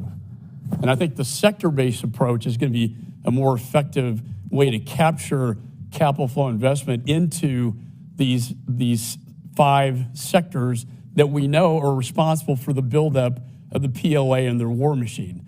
An entity-based approach can be manipulated by the CCP, as the former Deputy National Security Advisor to President Trump has just told this committee and testified to. I'm not saying that sanctions aren't an effective tool. In fact, Mr. Barr and I have had many discussions trying to come to some sort of rational, conclusion to this, but it has to be in good faith. And I think, you could take the best of both, perhaps, and that's precisely what we're working on. Hopefully we'll wind up with good amendments. I yield back. All I really care about, sir, is we got to stop selling China the technology. We got to stop investing in their war machine, particularly at this dangerous time that we find ourselves in as we look at Taiwan and the Taiwan Straits, and you look at TSMC and semiconductors and the whole thing. So I appreciate your spirited debate. Chair now recognizes Mr. Mills. Thank you, Mr. Chairman. I think that we can all realize the significant importance of strengthening not only our supply chain and industrial capabilities, but also limiting our adversarial reliance upon China. For far too long, we've listened to many people on the other side of the aisle talk about the competition with China as opposed to what they really are as an adversarial nation. We have seen where China continues with their Belt and Road initiatives that has expanded out the Eurasian borders, attempted to take Africa, Oceania, and an effort to essentially cut off Western Hemisphere supply chain and further impact America economically, while simultaneously utilizing propaganda and misinformation warfare campaigns in developing nations to try and create doubt in American currency value to try and prevent that from being utilized as the U.S. global currency. Now, this is all in an effort, as we know, and the chairman had pointed out with the Russia, China, Iran, and North Korea geopolitical alignment. This is an effort to try and attack the West in many different facets, but we have to understand that we can't help to continue to propagate that for them. I think that's where I actually agree that the outbound investment to China in critical sectors actually does provide our competition and our adversaries with the invaluable information, skills, and innovation that poses potential harm to America's national security interests. Dating back to the 1990s and potentially even earlier, there are obvious instances in which U.S. investments on the ground floor of Chinese tech startups have been instrumental in developing China's current surveillance, defense, and other technological capabilities that threaten the U.S. interests at home and around the world, and also advancing their alliances. So my question is, if a U.S. investor supports the development or acquisition of a critical technology by a Chinese company, can intellectual property protections or U.S. export controls effectively stop that Chinese company from transferring it to China's military or surveillance state? So the question that could could we know in advance if we're investing in a Chinese company whether we could prohibit it from transferring? And I know you said right now almost every company is state controlled, and I do acknowledge that Chairman Xi's role in the CCP is to take over everything. But I'm just curious, what would be an effective tool that we could utilize that would help to prevent this and kind of get a bit of a heads up on it? Yeah, you know, China uses these what they call forced technology transfer. In other words, it's sort of the price of admission for a lot of companies to have access to the Chinese market. I think, I mean, on the top of my head, you could require that they would have to report to their shareholders which I think would be good practice anyway, if they were planning on transferring, you know, hard-won, hard-researched and developed technologies as a price of admission for getting into that market. But it's... And Mr. Harrell, some argue that China has sufficient resources domestically and abroad to invest in the high-tech companies. In addition to money, what value do U.S. investors bring to supporting China Technologies' ambitions? I think it's a great question, Congressman, because when a U.S. venture capital company, whether it's like a VC company or whether it's a venture arm of a big AI or semiconductor company, goes into China, it's not just putting that cash in that Chinese company. It is providing expertise to that Chinese company on how to go to market.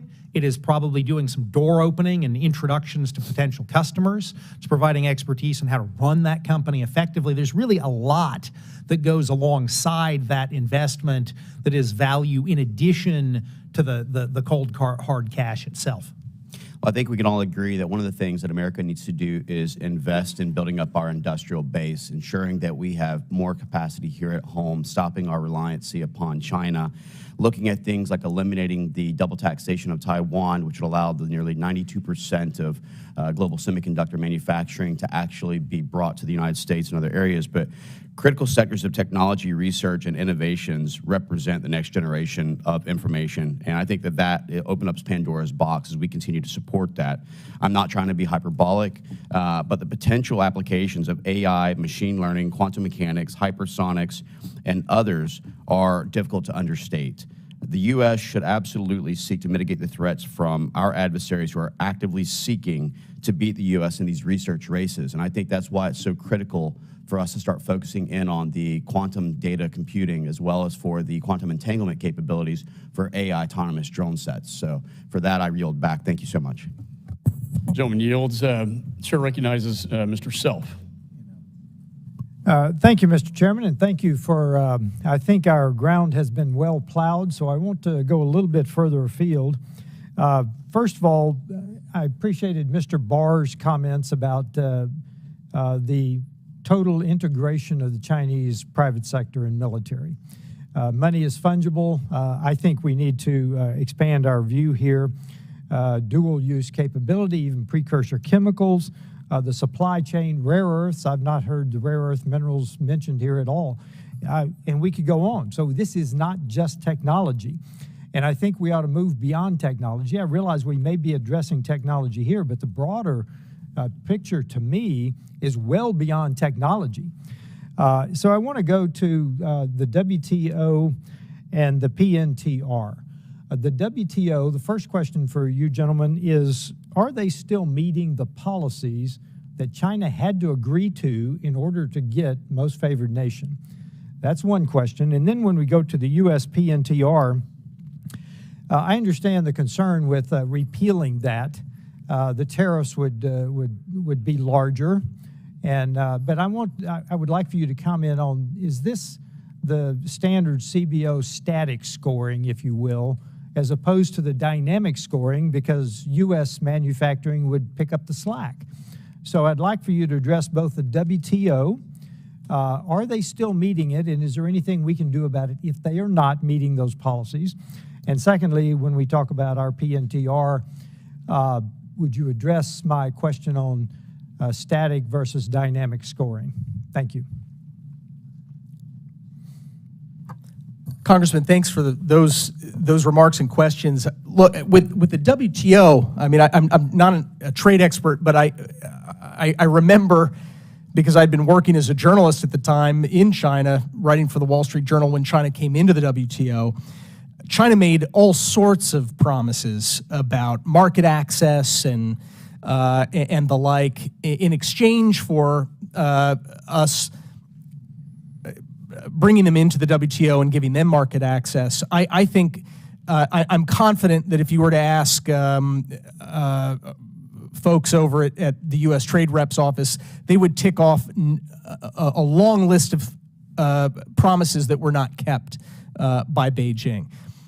It's very hard to enforce because in cases that we've brought in the WTO, Beijing's been able to run out the clock and sort of game the system in those ways. The WTO has worked, I think, a lot better for trade between countries that enjoy the rule of law. Of course. But so it's not to knock what we created with that system, but by bringing in a single-party dictatorship that was intent on not holding and keeping up its obligations. When I was working at the White House, I kept a list that my staff compiled for me of all of the agreements China had signed with the United States that they had abrogated. It was a long list. It was several pages, and trade was only the beginning of it. Let me just associate myself with Matt's remarks on whether China has lived up to its WTO obligation. Of course not. I mean, it's been very, very clear for many years now that they have not lived up to their obligations under the WTO. As Matt says, that's only one of many sort of agreements they have made that they have not lived up to. On your question about tariffs, I do think tariffs can be a valuable tool to help reduce our dependencies on China. As you note, we are dependent on China for certain things like critical minerals that are not sort of high technology kind of things, but instead go into lots of products, including high technology products. And I do think it would be valuable for the administration to really take a hard look at the important tariffs that the previous administration started, but to look at kind of what isn't working and where are we still dependent. And maybe critical minerals is a good example. We actually don't tariff our imports of critical minerals from China. And I understand why. We don't want to hike prices on critical minerals. On the other hand, if we're letting them come in tariff-free, it's real hard to build a vibrant U.S. ecosystem for critical minerals. So I think we do need to look at tariffs through that supply chain lens on how can we wean ourselves off of Chinese supply chains. Well, rare earths, critical minerals, as you call them, we don't mind because of our own environmental laws, not because of tariffs on China. With that, I yield back. Thank you. Gentleman yields. Chair recognizes Mr. Stanton. Thank you very much, Mr. Chairman. I want to thank you and Ranking Member Meeks for holding this important hearing today and for your leadership on HR 6349. It is much appreciated and much needed. The United States and U.S. companies are strong in large part because of our commitment to open capital markets and a belief that free-flowing capital and knowledge will lead to innovation. But spending that capital on critical technology innovation in China can lead to serious problems, specifically as it relates to national security. For example, prior to President Biden's August 9th executive order, U.S. entities were able to invest in China's Semiconductor Manufacturing International Corporation, also known as SMIC. First question for Mr. Harrell. Could you tell us why SMIC's technology might worry the United States of America?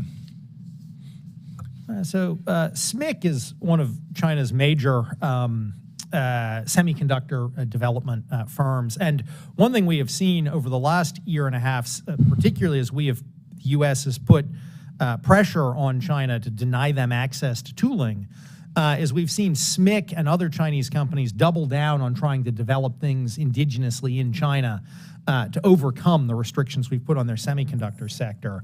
And I think the fact we are seeing China double down makes it all the more important to make sure the wall that we have in those key high-end semiconductors is even higher, which is why I think it's so important to focus on investment in that sector as well as export controls. Same question, or another question for you, Mr. Harrell. When American companies or venture capital firms invest in a business, including in China, they also provide know-how, technical transfers, and legitimacy to those businesses. Can you tell me why sharing this with China's critical technology sector will hurt U.S. interests? We clearly want to keep our edge here in the U.S. in these critical technologies, AI, semiconductors, quantum, things like that. And as you say, Congressman, when an American venture capitalist goes over to China to invest over there, it's not just the money that he or she takes with them. It is opening doors to customers. It is putting board members who help manage the company on the board. It is providing them kind of expertise on how to grow and how to expand. And those are all really important aspects to that company and whether that company is going to be able to actually succeed in developing that technology over in China, which we don't want them to do. This is a question for both Mr. Pottinger and Mr. Harrell. What if we don't do it? What are the ramifications of not using an outbound investment regime to address concerns about the PRC's critical technology sector? And please touch upon both human rights concerns and the impact on U.S. global leadership. Peter mentioned earlier the example of SenseTime, which had come on my radar when I was in office. These, on the human rights front, these are cutting-edge technologies that are applied specifically for the purpose of monitoring the thoughts, the actions, the communications. I mean, this is George Orwell's thought police in action. Building systems for identifying people based on their ethnic or racial background from a distance so that they can then be put under surveillance or segregated or even sent to a re-education camp. So on the military side, we're seeing, you take a company like DJI, for example, right? This is the Chinese heavyweight drone manufacturer that's got something like 70% of the consumer drone market. Well, they're supplying drones that are being used for military use on both sides of the conflict in Europe. And that was a company that was, it got its lead early investment from Americans. That's great. Mr. Harrell, anything to add to that? No, I think Matt put it very well. I'll be very brief. My last question. We are investing historic amounts in U.S. critical technologies through the CHIPS and Science Act. It's so important for the United States to be a leader in semiconductor production and not to undercut our investment by also giving a leg up to China in this crucial sector. U.S. Chamber of Commerce supports the Biden administration's efforts to develop a thoughtful regime that safeguards American national security and economic leadership without unnecessarily restricting beneficial U.S. business activity. Mr. Harrell, can you describe how the Biden administration's tiered approach in the August 9 executive order tries to balance national security and be beneficial to business activity? I think the Biden administration and I think legislation this committee is looking at really provides an important, highly tailored approach, right? We're not talking about all sectors. We're not talking about all or even most investment. We're talking about a set of investment in sectors that we know are critical to our technological and national security edge. The Biden administration, I think the legislation would accomplish the same goal, would also have plans to provide clear guidance on what are the investments that are prohibited to make it reasonably straightforward for companies to know what they can and can't do so that they aren't just going to have to hire, armies of lawyers to advise them on it. So I think we do want, and I think we are expecting very clear guidance on definitions and what kinds of investments are off limits. Thank you so much. I yield back. So when yield, chair recognizes Mr. Hill. Thank the chairman. Thank you, gentlemen, for sharing your views with us today. And I think it's important to note that all members, both sides of the aisle and all the committees, and certainly our China task force, want to get to the sweet spot on this topic for an effective regime that has a reasonable cost-benefit metrics in order to screen and block, where appropriate, outbound investments to China. I just think that's where we are.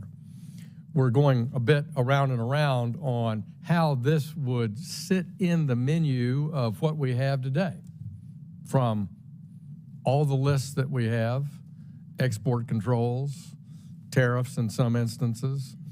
And so I want to thank you for trying to add clarity to it. Mr. Harrell, you, in your testimony, you praised President Biden's investment prohibitions on publicly traded securities by issued by Chinese military industrial complex companies, the CMIC designation. However, since being put on that list, Hikvision's revenues are up by 30%. Sinochem's revenues are up 60%. China Mobile's stock price is up 67%. Huawei and SMIC went on to develop an advanced 5G chip. So that doesn't seem like this system's working. How do you expect, an additional layer on that to be more successful? So I think, Congressman, thank you for the question. I think it's important to think through different kinds of goals we have with respect to limiting investment in China. So I think that the goal of the Biden administration's executive order from last year is really to go after investment in these kind of early stage companies that are developing technologies. I think that the CMIC list, which President Trump stood up in late 2020 and which President Biden has continued, is really to take an approach of where we know there is a Chinese company that is linked to the military, we're going to say Americans can't invest in that. Now, maybe those companies can raise money domestically or that sort of thing, but we think it's important that Americans aren't raising money in those big Chinese companies that are linked to the military. It's not to say limiting investment is the only tool we should take. I think where you have a Chinese company that's linked to the military, it's engaged in some activity like SMIC and semiconductors, you also have to have an export controls approach, right? Make sure they can't get the capital, they also can't get the technology. And if we find that isn't working, maybe at that point we need to look at additional measures. But I think that the I'll leave it at that. Yeah, let me follow up on that and say, so that's U.S. only, but if we want to maximize the impact to remove the fungibility aspect of this and everybody trying to make a living, wouldn't having whatever decision we take here being put on the OFAC list and governed by the Treasury gives us some G7 clout on enforcing like a sanctions regime. So if you wanted to have maximum pressure campaign here, to use a phrase, you might have, they'd be on the list, they would have export controls over the certain technologies, they'd have a prohibition on investment, and they'd be sanctioned so that our G7 colleagues would actually put them on the list and not actually go, or anyway, pick a country. Wouldn't that be the strongest possible menu? So I certainly agree we want a multilateral approach to investment restriction. So if we just do something here, do we get a multilateral approach? I think it is important for America to lead on this. And I think having an approach that limits investment and then making sure the rest of the G7 comes along, building that diplomatic coalition is important. Thank you. Let me slip in one question for my good friend, Mr. Pottinger, and thank you for your fantastic work in the National Security Council. The sector approach, I got it. I think every bill we're talking about has identified the sectors now. But some of them have really broad listings. You're proposing, or I heard maybe Mr. Harrell say, might leave that to regulatory definitions. But AI, for example, I can't think of anything more broad. It's integrated in every single thing every single person does. Won't that require an army of lawyers to figure out? What's your thought there, Matt? Yeah, Congressman, it's good to see you. Look, no question. I mean, AI is tricky. What Peter was laying out earlier was sort of a nexus for looking at where there's a reasonable use case for military and intelligence uses. So the application on the one hand, and the other is the power of the actual model that's making possible all those applications and looking at that. I think that it's not clear cut. I would agree. AI is, it's a big deal. But I would say this though: AI is already being weaponized against us by a company that Americans invested in, ByteDance. It's a TikTok platform. But I'll yield back, Mr. Chairman. That's an example of where naming that company is better than saying we want to cut off investment to AI. I'll yield back to the chair. Well, I appreciate the gentleman's diplomacy. I think there's a sweet spot here, as you said. hopefully we'll get some of this resolved tomorrow. The chair now recognizes Mr. McCormick. Thank you, Mr. Chair. U.S. investors partook in 58 investment deals related to China's semiconductor industry over the last 3 years and represented 17% roughly of all investments into the Chinese artificial intelligence industry. I'm a big free market guy, and I know we have some bills on the table to talk about investing and the kind of what the conversation is going on today, but Mr. Pottinger, specifically, given your experience in the Trump administration, how would you compare the Biden's administration versus the Trump's administration's limitations and direction as far as what could we do to keep us from investing? I know we talked about this kind of ad nauseum today, but specifically, how would you compare the administrations and the way they're facing down this specific problem? And obviously, we in Congress have some ability to affect this, and we want to, but what if you could compare side by side the most recent administrations, what's the difference?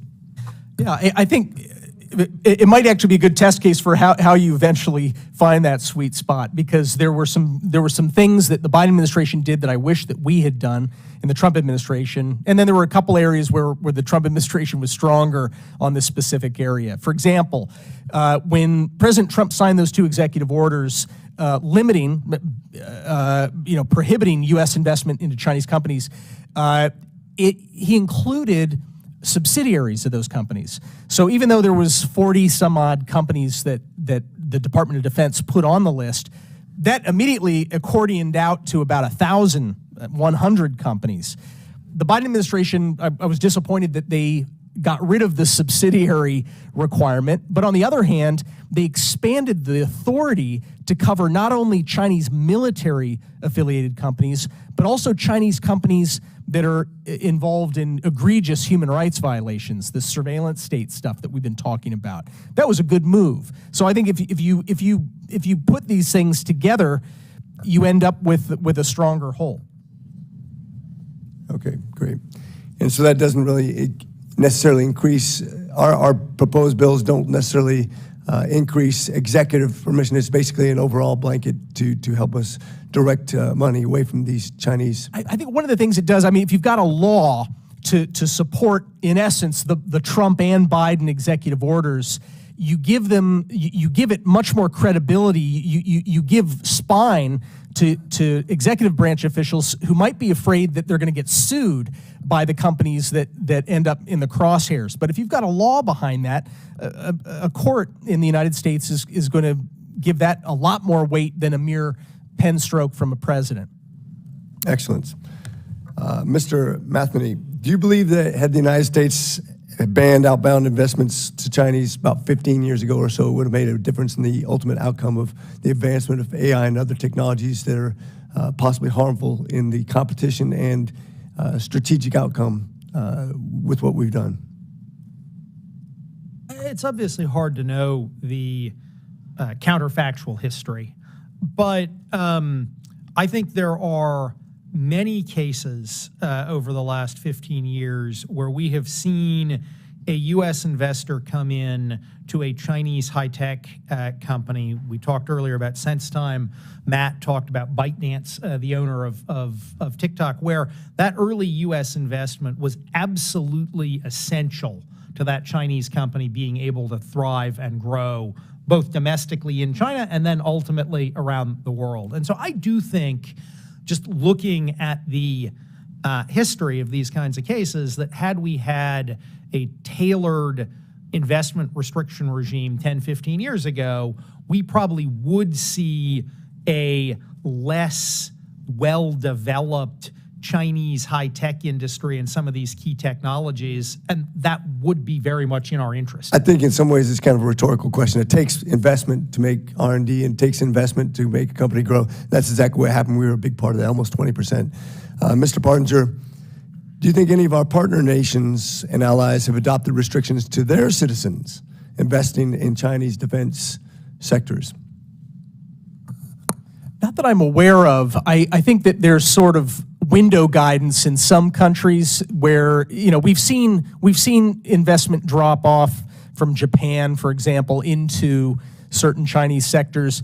Again, I think this is one of these areas where we lead and eventually others follow. The United States, President Trump was the first official anywhere to put human rights sanctions on Chinese officials who were involved in the Uyghur genocide. It wasn't Europeans, it wasn't anyone anywhere else, but eventually parliaments in Europe and began to follow suit. Canada and others followed the lead of the United States. And I know I'm out of time, but just yes or no question, does the PRC limit their citizens and private industry from investing in our industries? They heavily regulate, depending on where they want to see strategic gains. So there's a constant give and take in terms of the instructions that industry receives in China for coming into the U.S. So with that comment, just that it's an unfair system, I yield. Thank you, Mr. Chair. That's an excellent point. Thank you for bringing that up. Chair now recognizes Mr. Moran. Thank you, Mr. Chairman, and thank you to the witnesses today. Very important topic we're talking about today. I first want to, though, thank the chair and Representative Barr for working to reconcile these two approaches that have been talked about so much, the entities-based approach, the sector-based approach, really reflected in the differing bills that are going through this committee and the Financial Services Committee. I agree with the chairman that there's going to be a way, and we must find a way to reconcile these because both have some issues that we need to deal with. Both do not actually get us completely to the end that we're all after, and that is, frankly, to quit assisting and helping China build its technology to the point where it's harmful to the United States' national security interest and our economic interest. That's certainly not the end that any of us want. So I applaud both the chair and Representative Barr for their work on this matter, and just wanted to say I'm encouraged by the discussion today because it tells me we are going to get somewhere eventually. Now, other countries have developed and implemented formal outbound investment restrictions. South Korea, Taiwan, and even China themselves have done that. I'd like to direct my first question to Mr. Harrell. What has been the economic outcome for countries like South Korea and Taiwan by imposing outbound investment restrictions? Thank you very much for the question. I know that when the Biden administration was looking at this issue, they looked at both South Korea and Taiwan, which have, frankly, fairly narrow, but I think nonetheless important limits on semiconductor investment by their companies in China. Obviously, both Korea and Taiwan have very advanced semiconductor companies, and a number of years ago, those countries restricted or imposed a regime to make sure that their companies weren't putting the most advanced technologies in China. Now, that was a really pretty narrow, only going after really the very, very bleeding edge of the technology. I think we need something broader than that. What the Biden administration would do is broader than that. But what the reality, looking at those cases, is the costs were quite limited. I mean, South Korea and Taiwan have the world's most successful, or among the world's most successful semiconductor companies. We obviously have some here too. And so I think what that experience shows is that you very much can impose a tailored and scoped restriction on investment in China and have very much a global leading company here at home. Thank you, Mr. Pottinger. Do you have anything to add to that? I think that covered it pretty well. Good. I also want to ask you guys about the fact that China openly seems to want to overthrow the U.S. dollar as a global currency. They have partnered with countries to create BRICS. As you know, we've seen the BRICS conference. There's an argument that something such as BRICS would offset U.S. financial leadership, and that a concept like outbound investment will expedite that shift. On the contrary, though, if the U.S. develops an outbound regime, we would, in my opinion, be able to garner support from allies like Japan and the UK to develop their own. Mr. Pottinger, I'll start with you this time. How impactful would that be for the U.S. national security for us to do that? Well, I do think that there's an argument that can be made, and I've heard it made by Treasury officials, that if we overuse our SDN sanctions authority, it creates an incentive for other governments, particularly adversarial governments, to try to find workarounds to the U.S. dollar. So that might be a consideration as well in this debate. But if I understood correctly, your broader point is, what is China doing to try to undermine? That's correct. Yeah, they are on the one hand asking their trade partners increasingly to settle trade in Chinese currency. They've launched a central bank digital currency, which I certainly wouldn't want my savings denominated in Chinese digital currency, which could just evaporate from your account at any moment. But that's another tool they're using. Perhaps the most important one is they're trying to build new plumbing for settling transactions worldwide. So, like our SWIFT banking system, they're trying to come up with successor systems to that bypass U.S. dollar and Treasury. Before my time is up, I want to ask you about one more thing that Mr. Barr mentioned, because one of the holes that we're trying to fix here is that if we go at this alone, we still have the problem that many of our allies around the world can still invest in China, and they will not feel hardly the impact of what we need them to feel to be able to change their behavior. So what are we doing to work with other nations to ensure that whatever we do here, they are joining us in that effort against China? I think in part it's pointing to the example of what happened with Ukraine, where companies still wanted to get in there and open shops or buy oil or what have you from Russia, and people convinced themselves that commerce would mitigate against something as crazy as invading your neighbor and getting hundreds of thousands of people killed. But that's exactly what Vladimir Putin did. I think it's simply leading our allies to see the long-term benefits of tackling this problem. I think many of them will. Thank you to both of you guys. Mr. Chairman, I yield back. Gentleman yields. We have two more members if the two witnesses have the time. Mr. Heisinger. Hey, thank you, Mr. Chairman. And let me first start by saying I know this is a issue that is near and dear to you. It's certainly an issue that's near and dear to me and Mr. Barr and others. We've got a number of folks on the Foreign Affairs Committee who also serve on the Financial Services Committee, which has been sort of the epicenter of a lot of the sanctions regimes that have gone on. And you know, my own experience goes back to my third term, where I was named chair of the Monetary Policy and Trade Subcommittee, and was brought in for a SCIF review regarding a CFIUS review of A123 battery, a company that was sold to a Chinese company. Michigan's been sort of the epicenter of a lot of the debate surrounding batteries and Goshen, for example.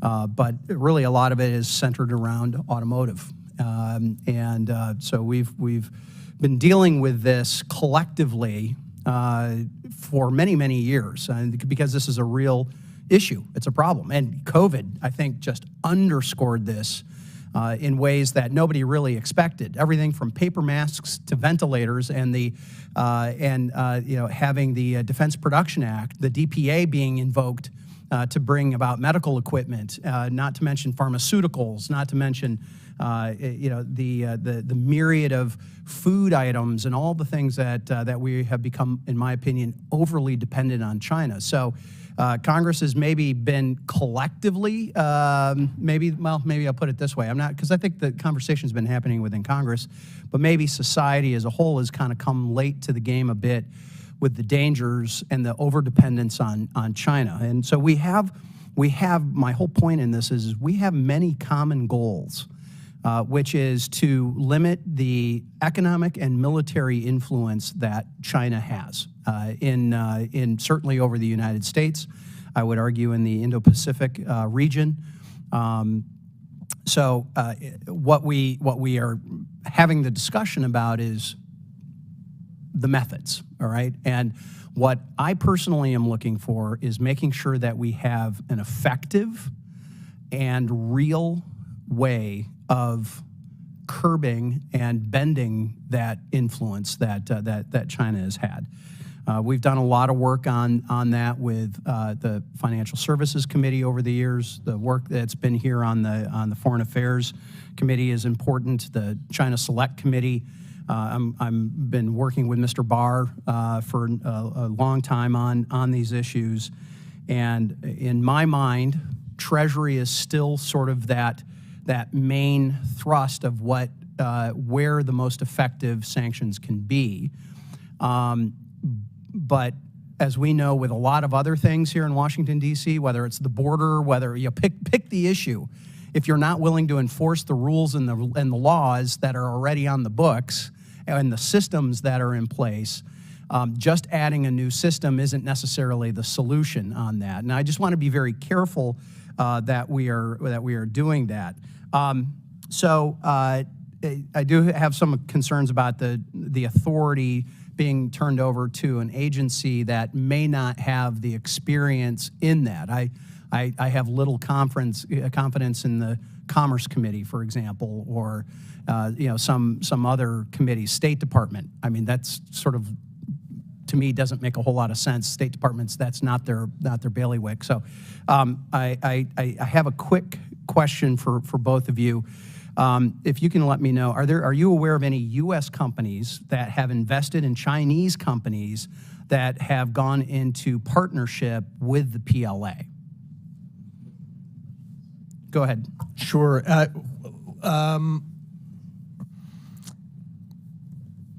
One that I was looking at as I was crafting the testimony was a company called 4Paradigm.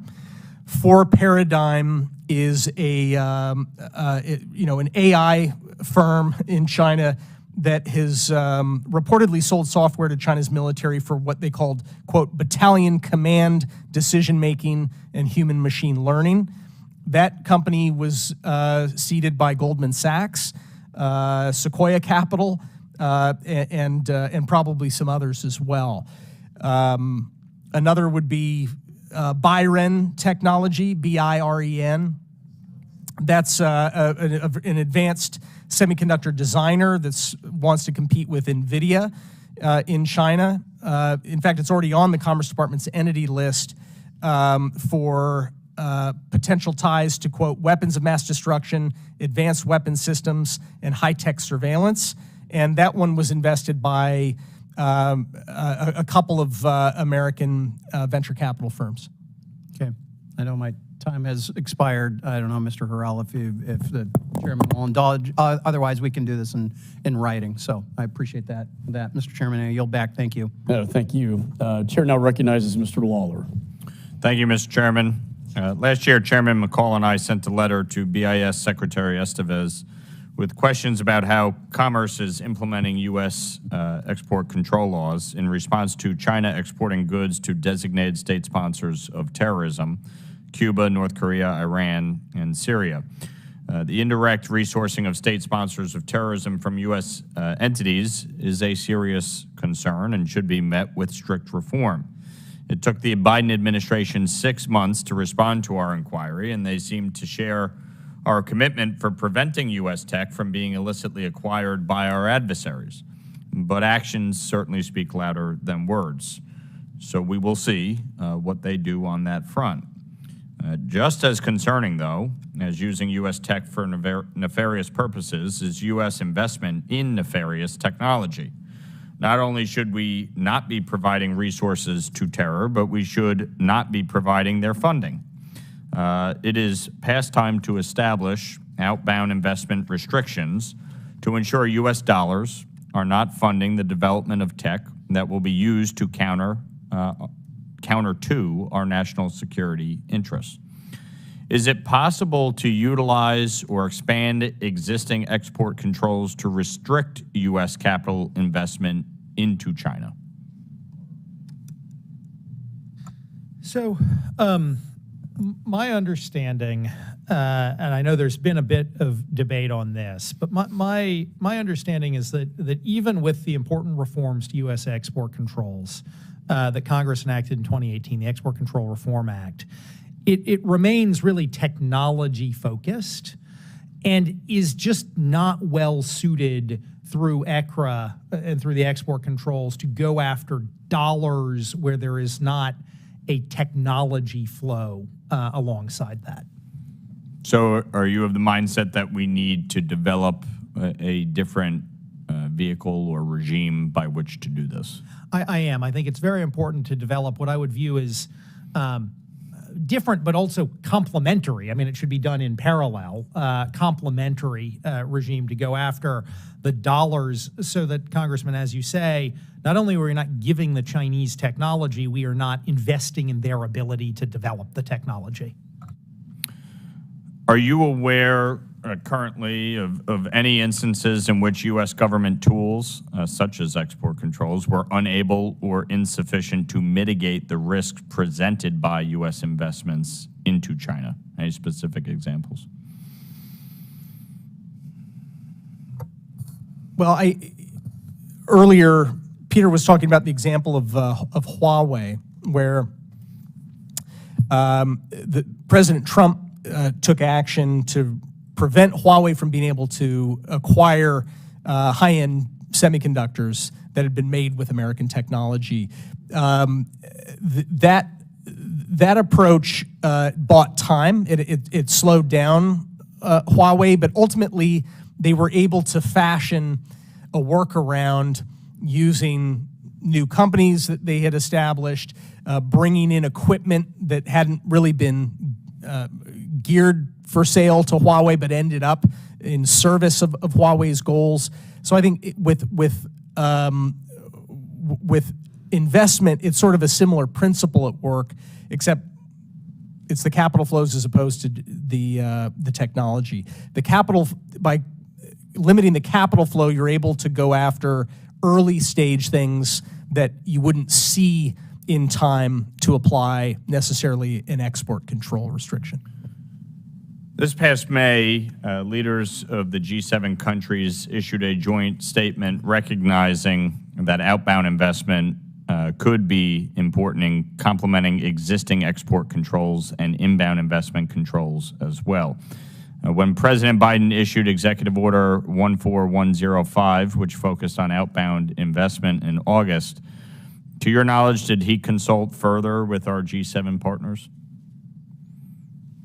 My understanding is that the administration has been in very active discussion with G7 partners, that American diplomacy was instrumental in getting that statement that you alluded to in May.